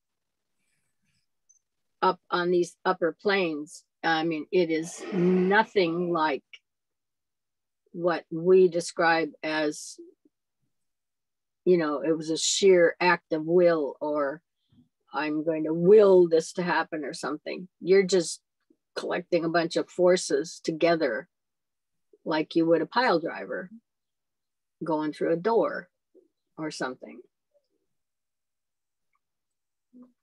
where that will afterwards, when you move up that realm, it doesn't function that way at all. But it runs on energy. So just like you would have, if you looked up at the hierarchy as a group of individuals who are functioning up there, they don't need to eat food to maintain their consciousness. They have energy. It's a direct line of energy that's not broken. Where here, we don't have a direct line of energy. You know, we function in these lower three worlds. We're a composition of all three of them. And you can go, how many weeks without food before you aren't going to be around? I know it's less amount of time for water, but for food, you can go a certain amount of time without. Where you can be fully conscious up on those higher planes and be functioning up there. You know, you don't think about eating because you're on a totally different energy pattern. Okay, so we are going to understanding your own nature, controlling the forces of your own nature, learning something of the forces with which you're surrounded. Number C, enable him so to unfold his latent powers that he can deal with his own specific problems, stand on his own feet, handle his own life, solve his own difficulties, and become so strong and poised in spirit that he forces recognition of his fitness to be recognized as a worker on the plan of evolution, as a white magician, as one of that band of consecrated disciples to whom we call the hierarchy of our planet. Okay, so that point I would make in terms of that you can deal with your own problems, stand on your own feet, handle your own life, solve your own difficulties. That would probably be a little opposite from a snowflake. Today's terminology of the snowflake. Oh, you guys, you're too old now. No, we get it. Yeah. I mean, isn't that the essence of them? I mean, they can't stand any contradictions. They can't have any challenge. Soft and weak and Yeah, no challenge at all. All that. Yeah, I mean, they have to have safe spaces and all of this and all of that. So, yeah, I mean, this, and I do know other people who get a little older and they're not necessarily snowflakes, but they still can't decide for themselves what rights they have without having to explain them to other people or to question. And so he's saying here, you know, you get that strength. And part of that will be when you understand and you find your principles. It's like for Libras, they're generally considered wishy-washy because they see both sides of a given scenario, and they try to see both sides. And as long as they do, and are wishy-washy until they find their principles, and then they're just like steel.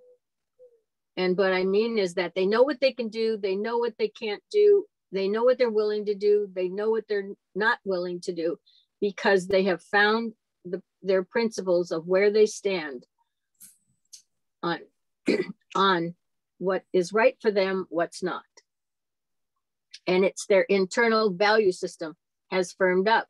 Once they know that, then, I mean, it's a yes or a no. You know, you can push me to the wall, but you're not pushing me through this wall. This is where I take a stand, and yes, that'll work. No, that won't work. That's where they end up. But initially, that's why they're considered too wishy-washy, is because, and so unfortunately, for the older ones who never got past that, because life, I mean, you know, if you're still sitting there at 50 and 60 years old, not, you know, with no defined sense of self and pattern, it's a little rough. So the students of these matters are therefore begged to extend their concept of that hierarchy of souls so that they include all the exoteric fields of human life, political, social, economic, and religious. They are begged not to narrow down the concept, as so many do, to only those who have brought their own little particular organization into being, or to those who are working purely on the subjective side of life, and along with what are recognized by the conservatives as the so-called religious or spiritual lines. All that tends to lift the status of humanity on any plane of manifestation is religious work and has a spiritual goal, for matter is but spirit on the lowest plane, and spirit, we are told, is but matter on the highest. All is spirit, and these differentiations are but the products of the finite mind. Therefore, all workers and knowers of God in or out of fleshly bodies and working in any field of divine manifestation form part of the planetary hierarchy and are integral units in that great cloud of witnesses who are the onlookers and the observers. They possess the power of spiritual insight or perception as well as an objective or physical vision. In studying Rule 1, we could summarize it simply yet profoundly under the following words: egoic communication, cyclic meditation, coordination, or at-one-ment. The rules start off in a treatise on cosmic fire with a brief summary of the process and a statement as to the nature of the white magician. I would like, in this first consideration of our subject, to enumerate briefly the facts given in the commentary so as to demonstrate to the aspirant how much is given him for his consideration and helping if he knows how to read and ponder upon what he reads. The brief Aegis Rule 1 gives the following statements. The white magician is one who is in touch with his soul. He is receptive to and aware of the purpose and the plan of his soul. He is capable of receiving impressions from the realm of spirit and of registering them in his physical brain. It is stated also that white magic works from above downward as a result of solar vibrations and therefore of egoic energy, is not an effect of the vibration of the form side of life, being divorced from emotional or mental impulse. The downflow of energy from the soul is the result of constant internal recollectiveness, concentrated one-point communication by the soul with the mind and the brain, and a steady meditation upon the plan of evolution. The soul is therefore in deep meditation during the whole cycle of physical incarnation, which is all that concerns the student here. This meditation is rhythmic and cyclic in nature, as is all else in the cosmos. The soul breathes and its form lives thereby. That is a famous quote. The soul breathes and its form lives thereby. When the communication between the soul and its instrument is conscious and steady, the man becomes a white magician. Therefore, workers in white magic are invariably, and through the very nature of things, advanced human beings, for it takes many cycles of lives to train a magician. The soul dominates its form through the medium of the sutratma or the life thread, and through it vitalizes its triple instrument, the mental, the emotional, and the physical, and thus sets up a communication with the brain. Through the brain, consciously controlled, the man is galvanized into intelligent activity on the physical plane. Any comments? Pretty good material, huh? Yeah. The above is a brief analysis of the first rule for white magic, and I would like to suggest that in the future, as the students meditate on the rules, that they make such an analysis themselves. If they do this during their consideration of each rule, they will approach the whole matter with a greater interest and knowledge. They will also save themselves much looking back and references. It will be seen from the consideration of the above analysis that a very clear summation is given, and that the student is started in his study of magic with a brief understanding of the past situation, his equipment, and method of approach. Let us realize from the start that the simplicity of the idea intended to be conveyed by my remarks hitherto. Just as in the past, the instrument and its relation to the outer world has been the paramount fact in the experience of the spiritual man, so now it is possible for a readjustment to take place wherein the outstanding fact will be the spiritual man, the solar angel, or the soul. It will also be realized that his relationship through the form side will be to the inner as well as the outer worlds. Man has included in his relation only the form side of the field of average human evolution.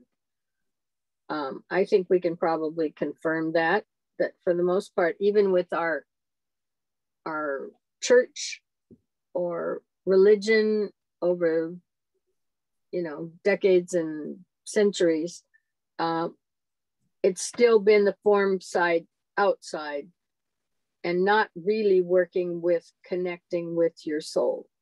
Because I don't even think that has been really part of the Christian experience, has it? Other than you got to know you have one and be good to it and don't sell it or something to that effect. But as consciously working with your soul, I don't even think I remember that in Sunday school or in church as being a deliberate education that you need to be doing this. So he has used it and it has been dominated by it. He has also suffered from it and consequently in time revolted through other satiety from all that pertains to the material world. In other words, you're focused 100% on what's going on out there in this material world and your interaction, and you're not working inside in relation to your soul. You are going to end up with what he's describing here. Dissatisfaction, disgust, distaste, and a deep fatigue are characteristic very frequently of those who are on the verge of discipleship, because they're no longer that entranced with the materialism out there. For what is a disciple? He is one who seeks to learn a new rhythm, to enter a new field of experience, to follow the steps of that advanced humanity who have trodden ahead of him on the path, leading from darkness to light, from the unreal to the real. He has tasted the joys of life in the world of illusion and have learnt their powerlessness to satisfy and hold him. Now he is in a state of transition between the new and the old states of being. He is vibrating between the condition of soul awareness and form awareness. He is seeing double. His spiritual perception grows slowly and surely as the brain becomes capable of illumination from the soul by way of the mind. As the intuition develops, the radius of awareness grows and new fields of knowledge unfold. The first field of knowledge receiving illumination might be described as comprising the totality of forms to be found in the three worlds of human endeavor: the etheric, the astral, and the mental. The would-be disciple, through this process, becomes aware of his lower nature and begins to realize the extent of his imprisonment and, as Patanjali puts it, the modifications of the versatile psychic nature. The hindrance to achievement and the obstacles to progress are revealed to him, and his problem becomes specific. Frequently, then, he reaches the position in which Arjuna found himself, confronted by enemies who are those of his own household. Confused as to his duty and discouraged as he seeks to balance himself between the pairs of opposites. His prayer then should be the famous prayer of India, uttered by the heart, comprehended by the head, and supplemented by an ardent life of service to humanity. Unveil to us the face of the true spiritual sun, hidden by a disk of golden light, that we may know the truth and do our whole duty as we journey to thy sacred feet. As he preserves and struggles, surmounts his problems, and brings his desires and thoughts under control, the second field of knowledge is revealed, the knowledge of the self in the spiritual body, the knowledge of the ego as it expresses itself through the medium of the causal body, the karma, sariya, and awareness of that source of spiritual energy, which is the motivating impulse behind the lower manifestation. The disk of golden light is pierced. The true sun is seen. The path is found, and the aspirant struggles forward into ever cleverer light. As the knowledge of the self, and as the consciousness of that which the self sees, hears, knows, and contacts is stabilized, the master is found, his group of disciples is contacted. The plan for the immediate share of work he must assume is realized and gradually worked out on the physical plane. Thus, the activity of the lower nature decreases, and the man, little by little, enters into conscious contact with his master and his group. But this follows upon the lighting of the lamp, the aligning of the lower and the higher, and the downflow of illumination to the brain. It is essential that these points should be grasped and studied by all aspirants so they may take the needed steps and develop the desired awareness.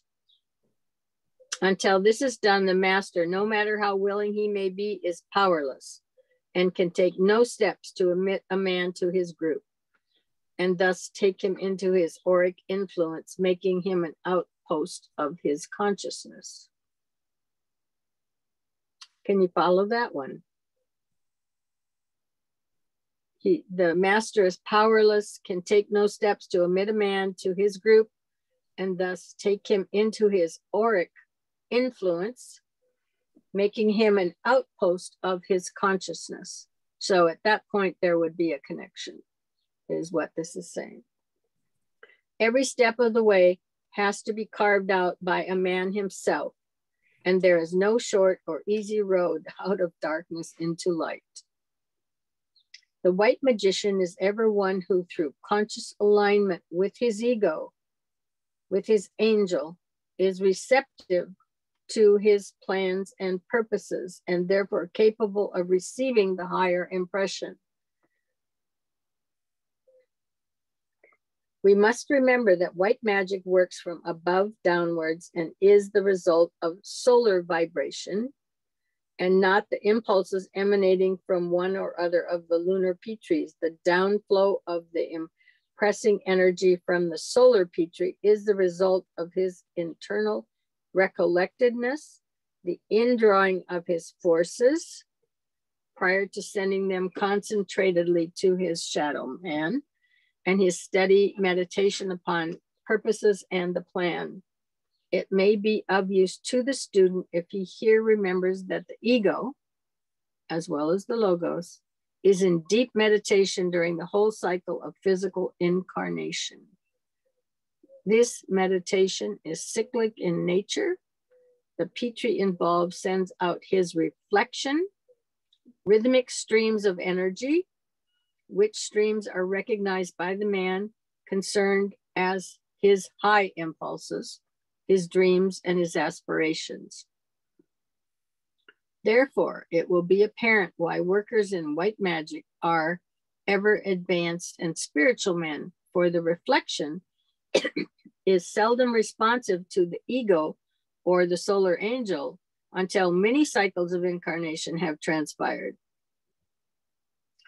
The solar Treatise communicates with his shadow or reflection by means of the sutratma, which passes down through the bodies to a point of entrance in the physical brain, if I might so express it, but the man as yet cannot focus or clearly see in any direction.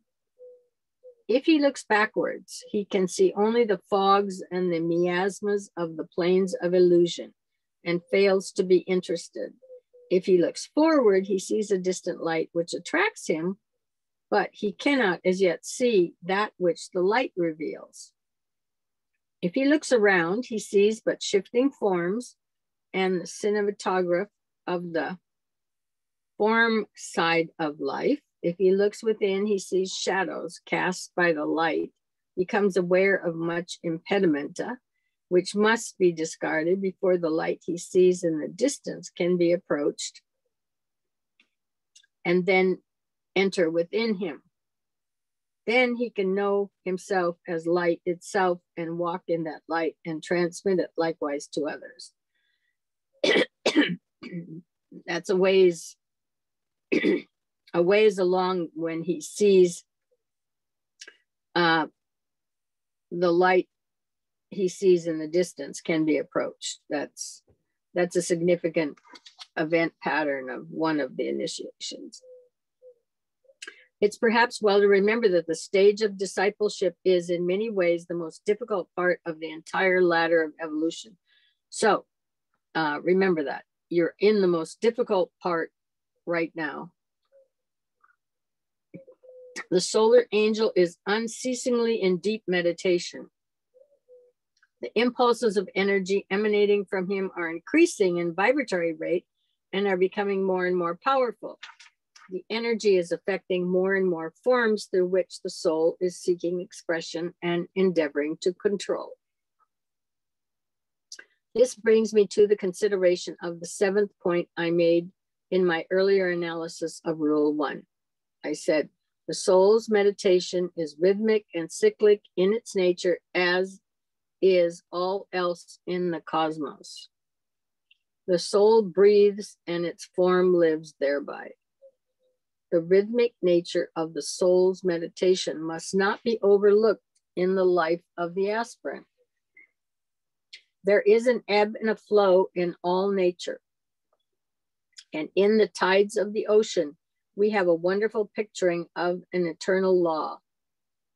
As the aspirant adjusts himself to the tides of the soul life, he begins to realize that there is ever a flowing in, a vitalizing, and a stimulating, which is followed by a flow out, as sure and as inevitable as the immutable laws of force. This ebb and flow can be seen functioning in the process of death and incarnation.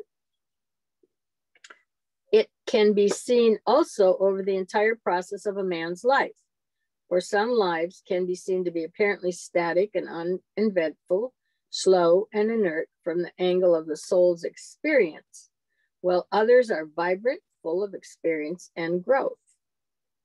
This should be remembered by all of you who are workers when you are seeking to help others to live rightly. Are they on the ebb, or are they being subjected to the flow of a soul's energy? Are they passing through a period of temporary quiescence, preparatory to greater impulse and effort, so that the work to be done must be that of strengthening and stabilizing in order to enable them to stand in spiritual being? Or are they being subjected to a cyclical inflow of forces? In this case, the worker must seek to aid in the direction and the utilization of the energy, which will eventuate in wrecked lives, but which will wisely utilized will produce a full and fruitful service. Let me read that again, because in this case, the worker must seek to aid in the direction and utilization of the energy, which, if misdirected, will eventuate in wrecked lives, but which, when wisely utilized, will produce a full and fruitful service. The above thoughts can be applied by the student of humanity to the great racial cycles, and much of the interest will be discovered. Again, and of more vital importance to us, these cyclic impulses in life of the disciple are of a greater frequency and speed and forcefulness than in the life of average man. And they will constantly talk about how all this speeds up as you move. Just like in your chart, the bottom three layers are the slowest moving. I mean, look at the physical. You got trees, you got mountains, you got things that are very slow to change. Okay. And then you've got the astral, which it's active enough, but it's pretty tough to slog through it, because there's a lot of noise, no signal, but lots of noise for the most part. So those are the slow ones. And so once you have moved through a lot of that and you get up in, at least into the upper astral, and you're getting some download from some concept of love and a little bit of spirituality, and then get up on the mental plane, you're going to be moving faster. The energy moves faster there, and you start to actually probably get a little download of some energy instead of just forces. So they alternate with a distressing rapidity. The closer you get, the further you move up the chart in their inflow outflow. The hill and the valley experience of the mystic is but one way of expressing this ebb and flow. Sometimes the disciple is walking in the sunlight, and at other times in the dark. Sometimes he knows the joy of full communion, and again all seems dull and sterile. His service is on occasion a fruitful, satisfying experience, and he seems to be able to be really an aid. At other times, he feels that he has not to offer, and his service is arid and apparently without results. All is clear to him some days, and he seems to stand on the mountaintop looking over a sunlit landscape where all is clear to his vision. He knows and feels himself to be the Son of God. Later, however, the clouds seem to descend, and he's sure of nothing and seems to know nothing. Does that sound familiar to anybody around here? He walks in the sunlight and is almost overpowered by the brilliance and the heat of solar rays, and wonders how long this uneven experience and the violent alternation of these opposites is to go on. Once, however, that he grasps the fact he is watching the effect of the cyclical impulses and the effect of the soul's meditation upon his form nature, the meaning becomes clearer, and he realizes that it is that form aspect which is failing in its response and reacting to energy with unevenness. He then learns that once he can live in the soul consciousness and attain that high altitude, if I might so express it, at will, the fluctuations of the form life will not touch him. He then perceives the narrow-edged razor path which leads from the plane of physical life to the soul realm, and finds that when he can tread it with steadiness, it leads him out of the ever-changing world of the senses into the clear light of day and into the world of reality. And I think somebody wrote The Razor's Edge, right? It's a book. And it was talking about that journey. The form side of life then becomes to him simply a field for service and not a field of sensuous perception. Let the student ponder upon this last sentence. Let him aim to live as a soul. Then the cyclic impulses, emanations from the soul, are known to be impulses for which he himself is responsible and which he has sent forth. He then knows himself to be the initiating cause and not the subject to the effects. Look at it from another angle, we get two factors, the breath and the form, which the breath energizes and drives into activity. Upon careful study, it becomes apparent that we have, for eons of time, identified ourselves with the form. We have emphasized the effects of the imparted activity, but have not understood the nature of the breath, nor known the nature of the one who breathes. Now, in our work, we are concerning ourselves with that one who, breathing rhythmically, will drive the form into right action and right control. This is our objective and our goal. A right understanding is necessarily, nevertheless, if we are to appreciate intelligently our tasks and its effects. Much more can be said on this rule, but enough has been here given for the average applicant to discipleship to consider and upon which to base action. Most of us are average, are we not? If we regard ourselves Otherwise, we divorce ourselves from others and become guilty of the sin of separateness, the one real sin. And so when we talk about that as being the one real sin, and I was talking just a little bit earlier about the importance of being able to exchange, you know, it's the union of spirit and matter. We get to it, and we've talked a little bit about it in A.A.B. Besant when we're talking about creating consciousness. And what he's talking about here is that sin of separateness is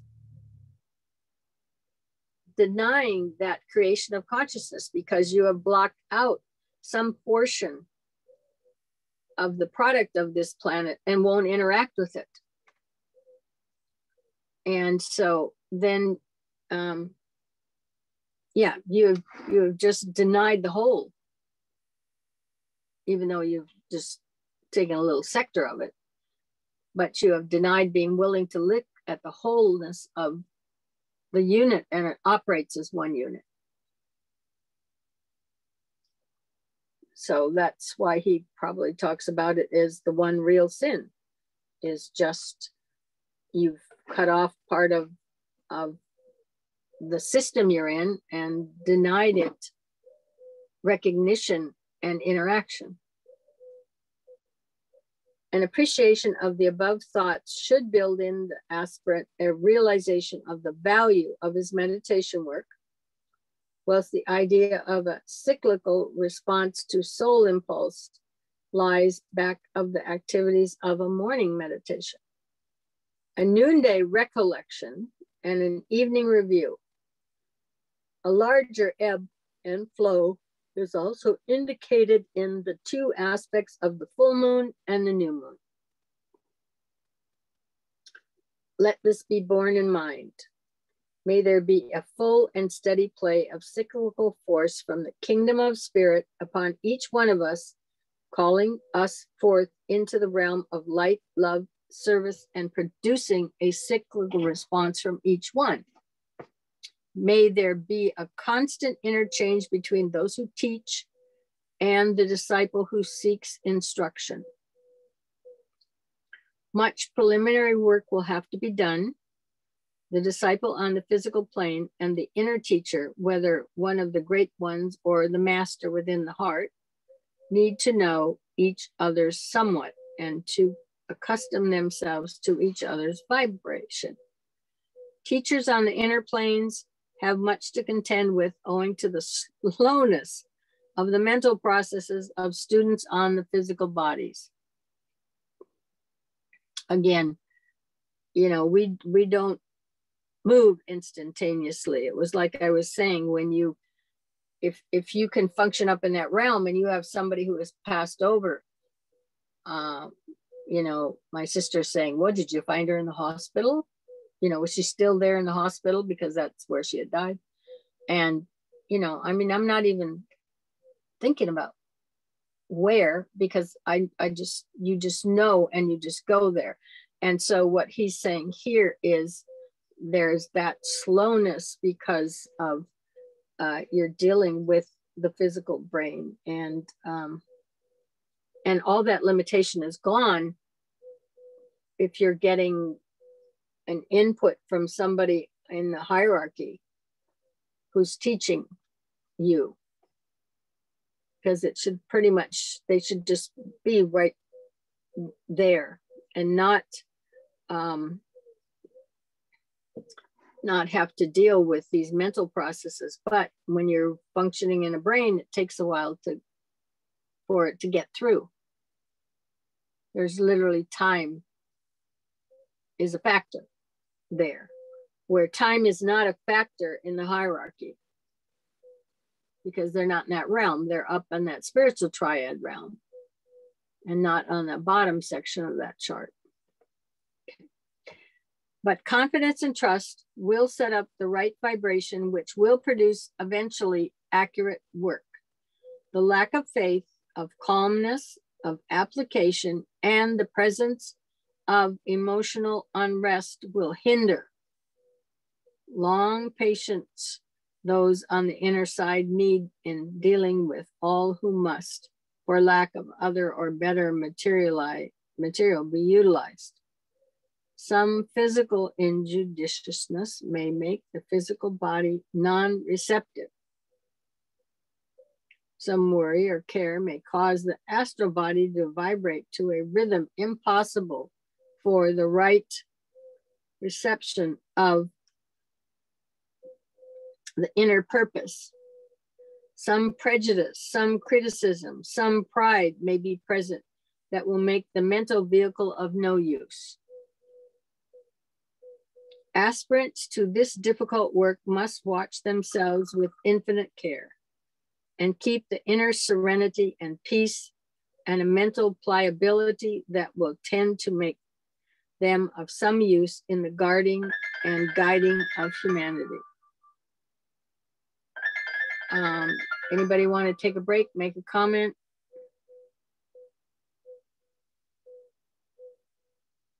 Everybody's just absorbing this? Okay. The following rules might therefore be given. It is essential that there should be an endeavor to arrive at an absolute purity of motive. The ability to enter the silence of the high places will follow next. The stilling of the mind depends upon the law of rhythm. If you are vibrating in many directions and registering thoughts from all sides, this law will be unable to touch you.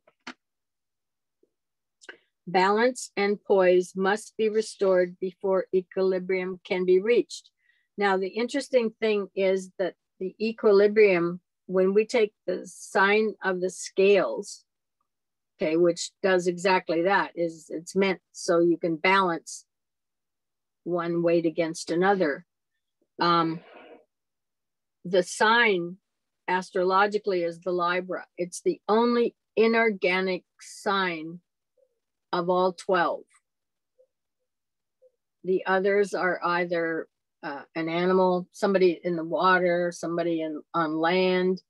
You've got water bears with Aquarius and so on and so forth. You got animals, but they're all organic except for the sign of Libra. And sign of Libra is the balance. And when they are balanced, then oftentimes they talk about that's the same balance you need to get through the door of initiation. They talk about a door, and that if both sides are balanced, then there is this pathway you can walk through that is not closed. And it's really an electromagnetic scenario, but the concept is or if you take the two magnets and you push them together, the wrong poles, pretty soon you get this space in between.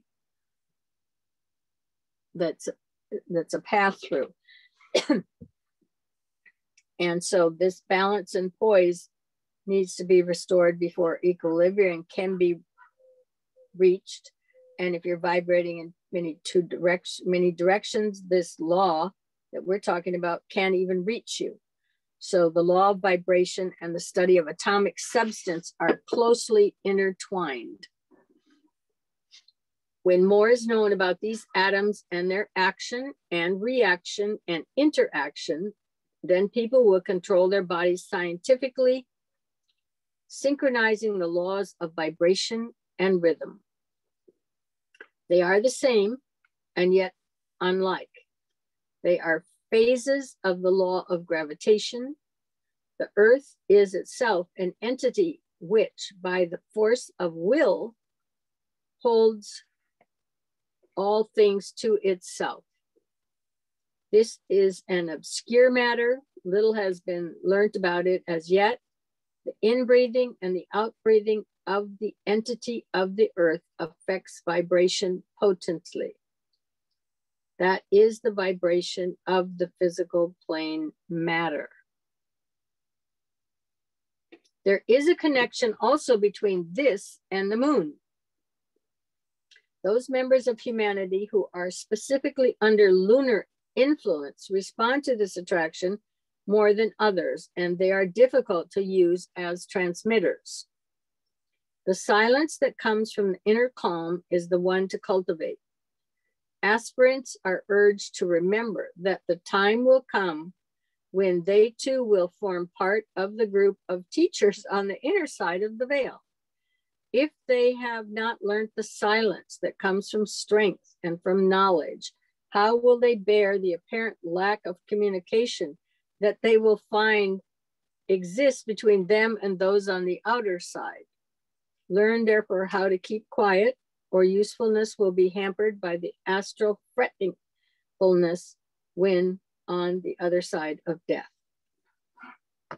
Remember always that lack of calm in the daily life prevents the teachers on the egoic levels from reaching you. Endeavor therefore to remain quiescent as life unrolls. Work, toil, strive, aspire, and hold the inner calm. Withdraw steadily into interior work and so cultivate a responsiveness to the higher planes. A perfect steadiness of inner poise is what the masters need in those whom they seek to use. It is an inner poise that holds to the vision, yet does its outer work on the physical plane with a concentrated brain attentiveness, which is in no way deviated by inner receptiveness. It involves a dual activity. Number 4 here, learn to control thought. It's necessary to guard what you think. These are days when the race as a whole is becoming sensitive and telepathic and responsive to thought interplay. And there is no doubt about that, far more than you even realize. The time is approaching when thought will become public property, and others will sense what you think. Thought has therefore to be carefully guarded. Those who are contacting the higher truths and becoming sensitive to the universal mind must protect some of their knowledge from the intrusion of other minds. Aspirants must learn to inhibit certain thoughts and to prevent certain knowledge from leaking out into the public consciousness when in contact with their fellow men. This is, of course, of vital interest to appreciate the significance of the words scatters not his force. There are so many lines of activity into which the soul-inspired disciple may throw himself. Assurance as to varying lines of activity is not easy to reach, and every aspirant knows perplexity. Let us put the problem in the form of a question, relegating it to the plane of everyday endeavor, as we are not yet in a position to comprehend in what way a soul can scatter its forces on the higher planes. What is the criterion whereby a man may know which out of several lines of activity is the right line to take? Is there, in other words, a revealing something which will enable a man unerringly to choose the right action and go the right way? The question has no reference to a choice existing between the path of spiritual endeavor and the way of the man of the world. It refers to right action when faced with a choice. There is no question but that a man is faced in his progress with increasingly subtle distinctions. The crude dissemination between right and wrong, which occupies the child soul, is succeeded by finer distinctions of right or more right, of higher or higher, higher, and the moral and spiritual values have to be faced with the most meticulous spiritual perception. In the stress and toil of life, and in the constant pressure on each one from those who constitute their group, the complexity of the problem is very great. I'm going to take just a little teeny break right here for 1 second. grab some water. Comments?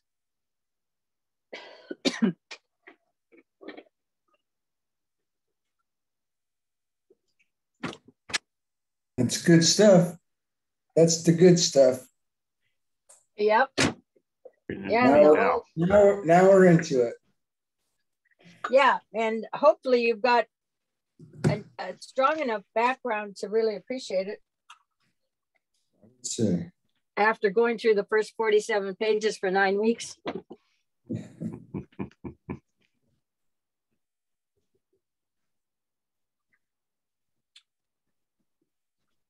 Yeah, this starts to lay it out, huh?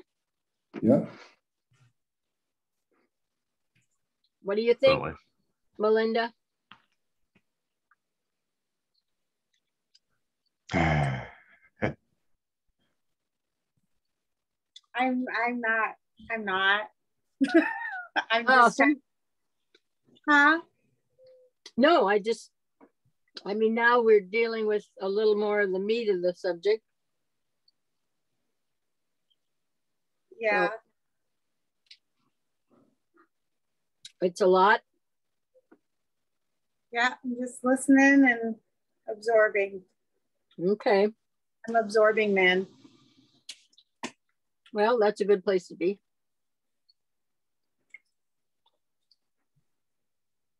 Bull, are you there? Yep.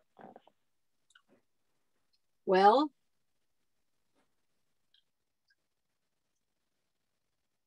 what? Pretty sobering. That's what it is. yeah, I mean, you know, there's a reason why people don't make this journey. I mean, or they say it's hard. Okay, there's a reason why they say it's hard is because, yeah, it's getting a different mindset that for the most part has not been developed for us over the last 2,000 years. That was all fun and games right until we got into rule 1. Right. Okay. All right. So in solving such problems, certain broad discriminations can precede the more subtle. And when these decisions have been made, the more subtle can take their place. The choice between selfish and unselfish action is the most obvious one to follow upon the choice between right and wrong, and is easily settled by the honest soul. A choice which involves discrimination between individual benefit and group responsibility rapidly eliminates other factors and is easy to the man who shoulders his just responsibility. Note the use of words, just responsibility. We are considering the normal, sane man and not the over-conscientious, morbid fanatic.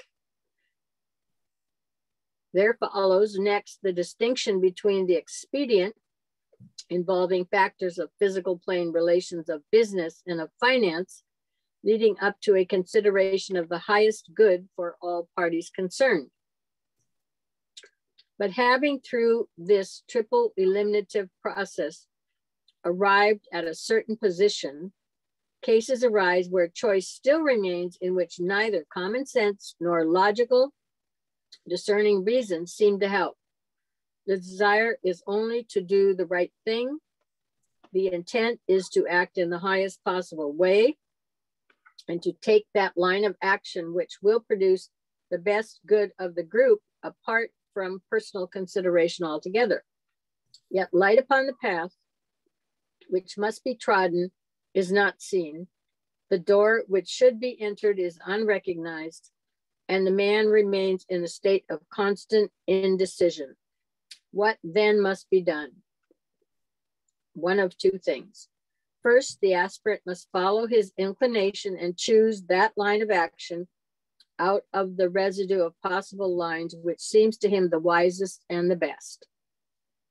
This involves belief in the working of the law of karma, and also a demonstration of the firm decisiveness, which is the best way in which his personality can learn to abide by the decisions of his soul.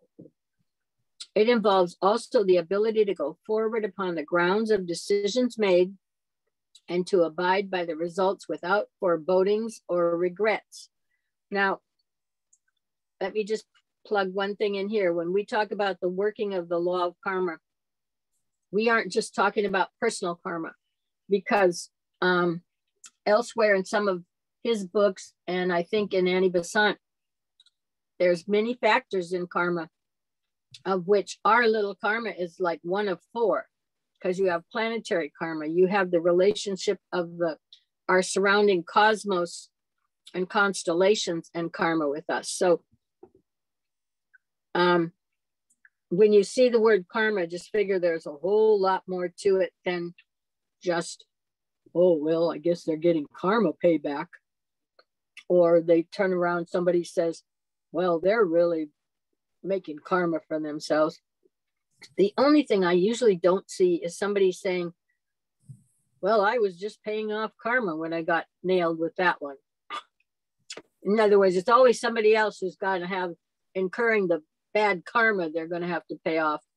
I don't see very many people coming in and saying, well, you know, I deserve that because I'm paying back karma for something I did to somebody else down the line. Yeah. So anyway, all I'm saying is there's four instances. I think esoteric healing has a good delineation, but it's not, we're not just talking personal karma. We're probably talking more so the karma of the planet itself, of which we are part. It has its own issues to deal with. And consequently, they're part of our issues. So, secondly, he can wait, resting back on an inner sense of direction, knowing that in due time he will ascertain through the closing of all doors but one, which is the way he should go. For there is only one door open through which such a man can go. Intuition is needed for its recognition. In the first case, mistakes may be made, and the man learns thereby is enriched. In the second case, mistakes are impossible, and only right action can be taken. So he's saying you choose one or the other. It's obvious, therefore, that all resolves itself into an understanding of one's place upon the ladder of evolution. Only the highly advanced man can know the times and seasons and can adequately discern the subtle distinction between a psychic inclination and the intuition. In considering these two ways of ultimate decision, let not the man who should use his common sense and take a line of action based upon the use of his concrete mind practice the higher method of waiting for a door to open. He is expecting too much in the place where he is. He has to learn through right decision and right use of the mind to solve his problems. Through this method, he will grow, for the roots of intuitive knowledge are laid deep within the soul, and the soul, therefore, must be contacted before the intuition can work. And I'm also going to refer here again, because he talks about the intuition. He's talking about the intuition off of the Buddhic plane.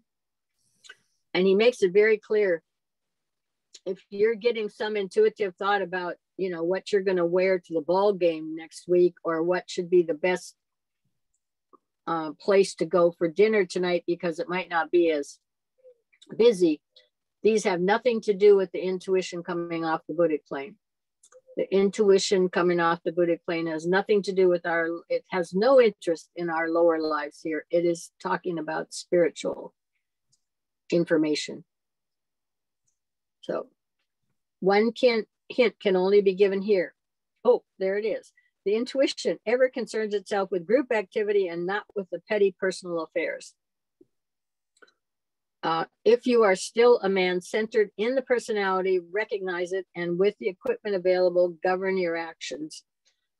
If you know yourself to be functioning as a soul and are lost in the interest of others, untrammeled by selfish desire, then your just obligation will be met, your responsibilities shouldered, your group work carried forward, and the way will unfold before you, whilst you do the next thing and fulfill the next duty. Out of duty, perfectly performed, will emerge those larger duties which we call world work. Out of the caring of family responsibilities will come that strengthening of our shoulders, which will enable us to carry those of the larger group. What then is the criterion? For the high-grade aspirant, let me repeat. The choice of action depends upon a sound use of the lower mind, the employment of a sane common sense, and forgetfulness of selfish comfort and personal ambition. This leads to the fulfillment of duty. For the disciple, there will be the automatic and necessary carrying forward of all the above, plus the use of the intuition, which will reveal the moment when the wider group responsibilities can be justly shouldered and carried simultaneously with those of the smaller group.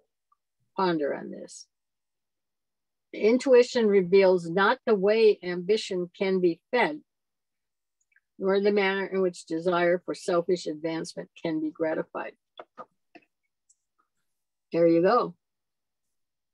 There you go.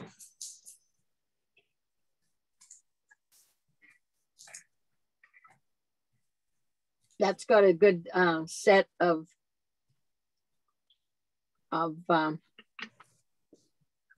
values.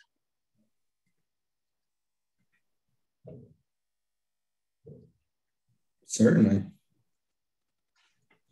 Okay, well, we still have time. Are you ready for number 2, or do you want to discuss any of this, or?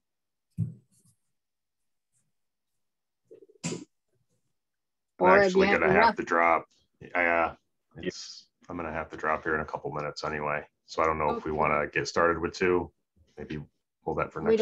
We don't have to. We've had plenty today in a way. Yeah.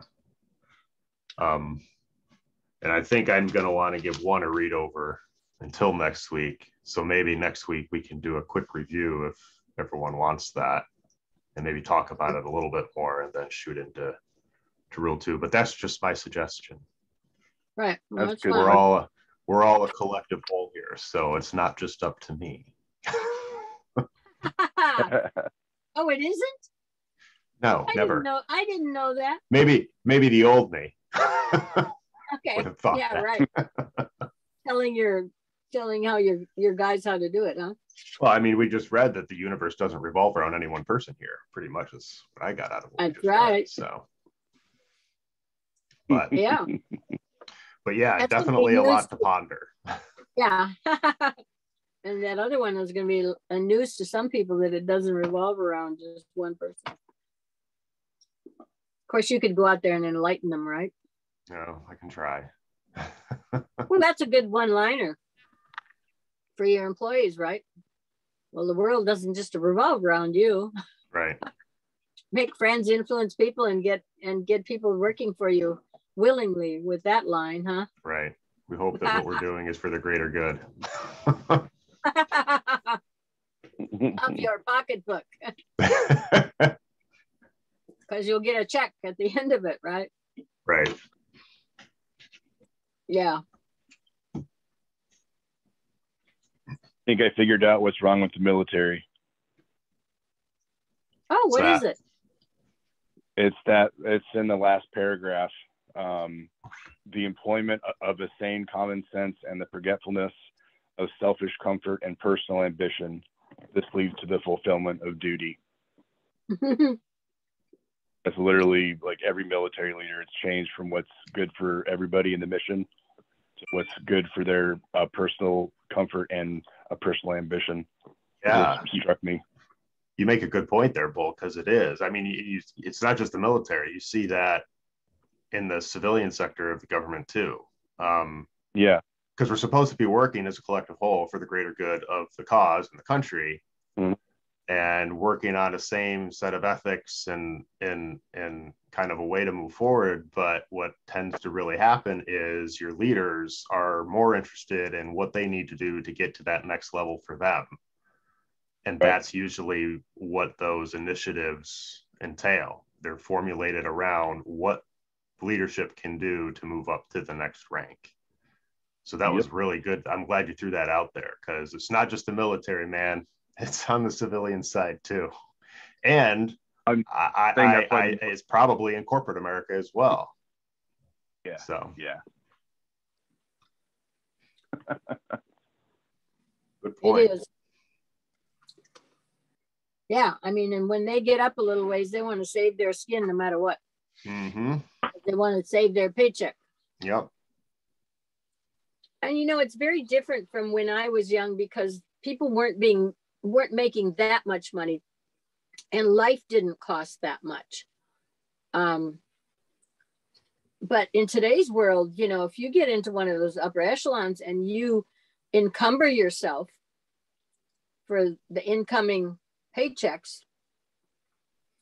if you lose that job, you lose everything, is what happens. So, and the odds of reproducing that, if you lose it, are probably not really good, unless you really got a unique skill. So they fight like cats and dogs, and they cover each other's tail when they get up higher for that group to maintain, because that's a pretty big down from there. Where before, you know, you never had the lawsuits, and you never had any of that, because you just went and got another job.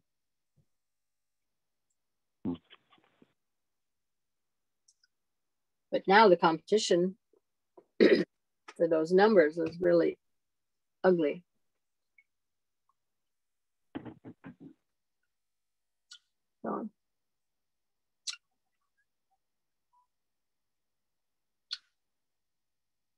So it's a breather. Yeah, rule 2 is 20 pages long anyway, so.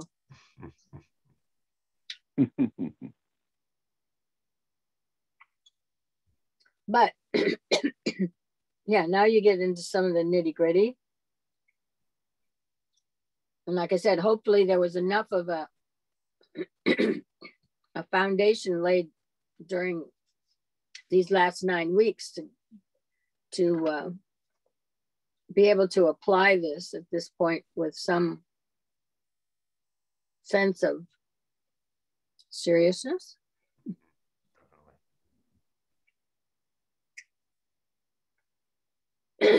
Yeah, it's not Play-Doh. Okay, let's put it that way. And it's not bubbles.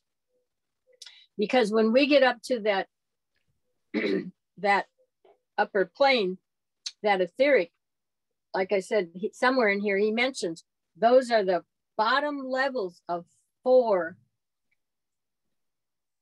more cosmic entities than us, that are plugged in here. So that's something totally different, because you're not creating consciousness up there, because there isn't consciousness up there.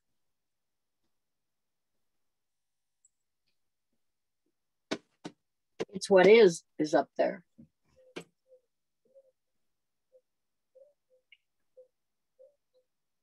So getting indoctrinated into that club, yeah, is quite a whole different ballgame. And you can't cheat.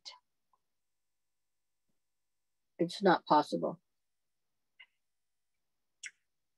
It's set up, it's it's calibrated. It's like, eventually, if you were to work with these books, you would see, it says, listen for the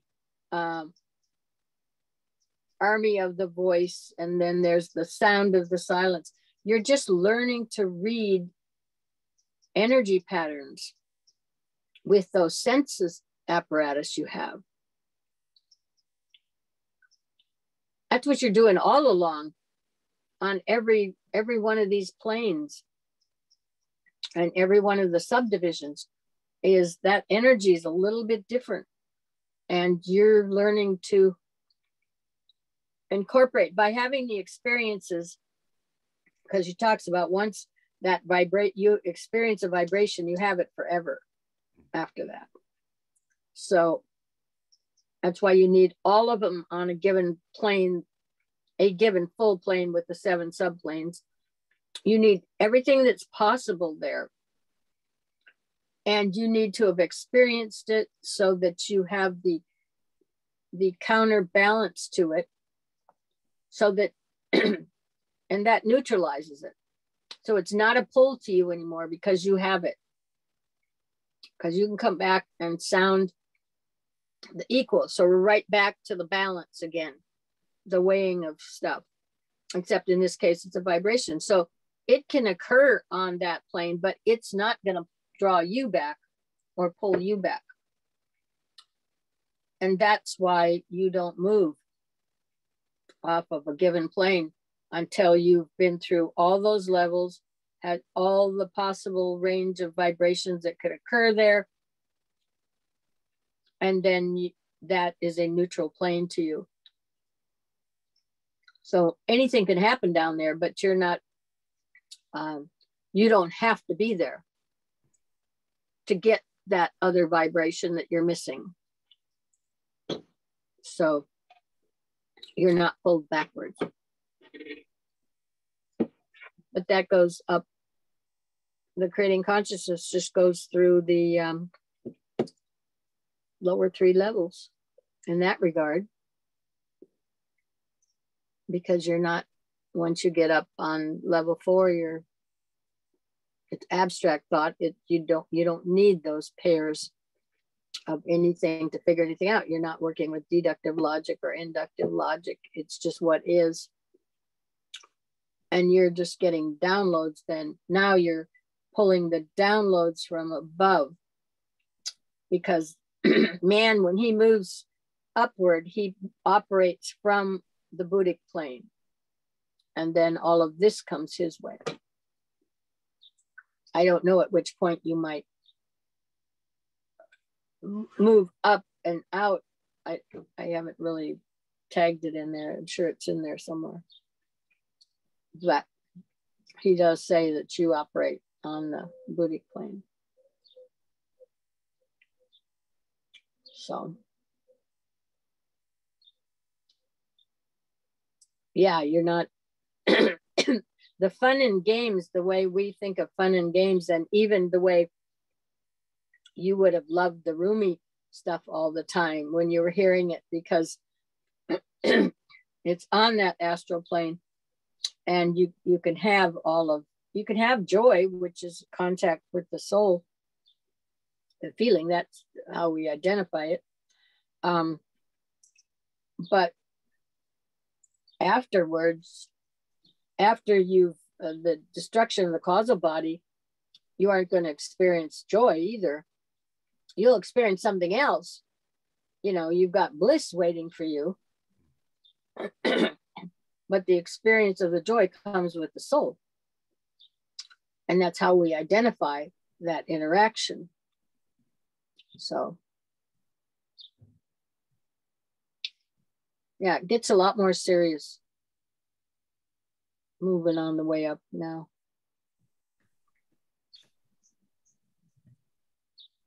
For sure. Yeah, all you have to do is go look out there at one of those stars some night and kind of concentrate on it.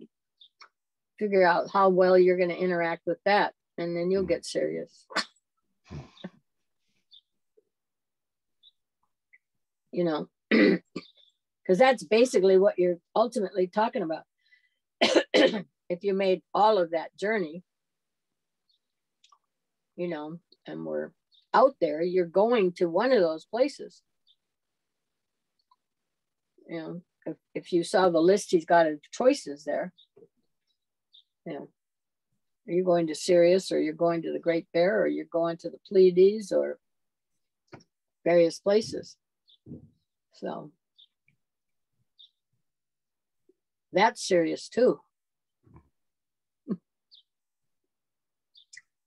And then you're really at the bottom again. You're always at the bottom. Literally, you can look at it as always being at the bottom, because the top is never ending. So, you know, it goes on and on. By the time we would get to wherever that is, that's probably, you know, they have the day and the night of Brahma, and we might, by that time, we'd probably be nighttime and just all fold up. Because I expected it to take about that long. So, you know, the and I don't necessarily say that I see this with DK or any of this little group, but they always depict the sage from the East as laughing. And actually, a lot of Orientals just laugh at the Western man anyway, period. You know, and they have a good laugh at his expense.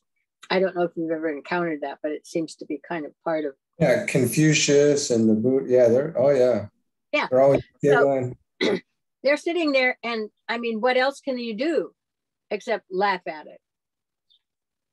You know, really, there's nothing else to do about it. As they become more aware, because like they say, before enlightenment, you chop wood and haul water. And after enlightenment, you chop wood and haul water. And they also, what do they say? It's a tree is a tree before enlightenment. It's not a tree while you're going through it. And after enlightenment, and you have enlightenment, now it goes back to being a tree. But somewhere in between, it became something else. So, you know, the journey takes you there. And I can't stress enough that you watch for when it says it comes back to the one, because it always comes back to the one. I mean, and in that regard, it is all once. It is all one, even though it looks like all this diversity. That vector state collapse, what does it do? It collapses all of this around the world all the time back to one. You know, so you ain't going far. That's why sometimes people, I mean, you know, you ask them where are they going. Well, you haven't got, there's not far you can go. You know, you're not leaving this planet. You're not really going anywhere. You just think you are. You know, yes, you can take a vacation or you can move around on the planet, but you're not really going anywhere. So.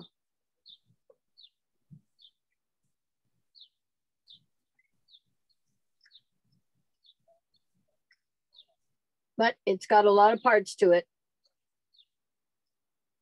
There's a lot of nuance and subtlety in here that you don't approach until you're there.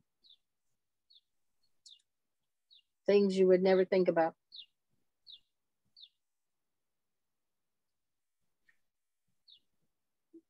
So you guys are so Tom, you're off somewhere. Always. Yeah. No, but I mean, you have to go, right? Oh, yes. I'm back to the physical plane now. Yeah. Yeah, I have some physical plane stuff to take care of today. Right. Yeah, you start thinking about it in those terms, right? Absolutely. Yeah. Eventually, you don't see the difference, but anyway.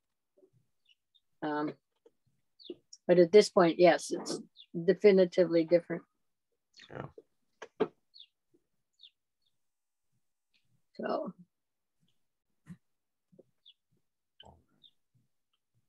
Anyway, do you want to? Yeah, we'll call it there. Sure. Okay. Goodbye, everyone.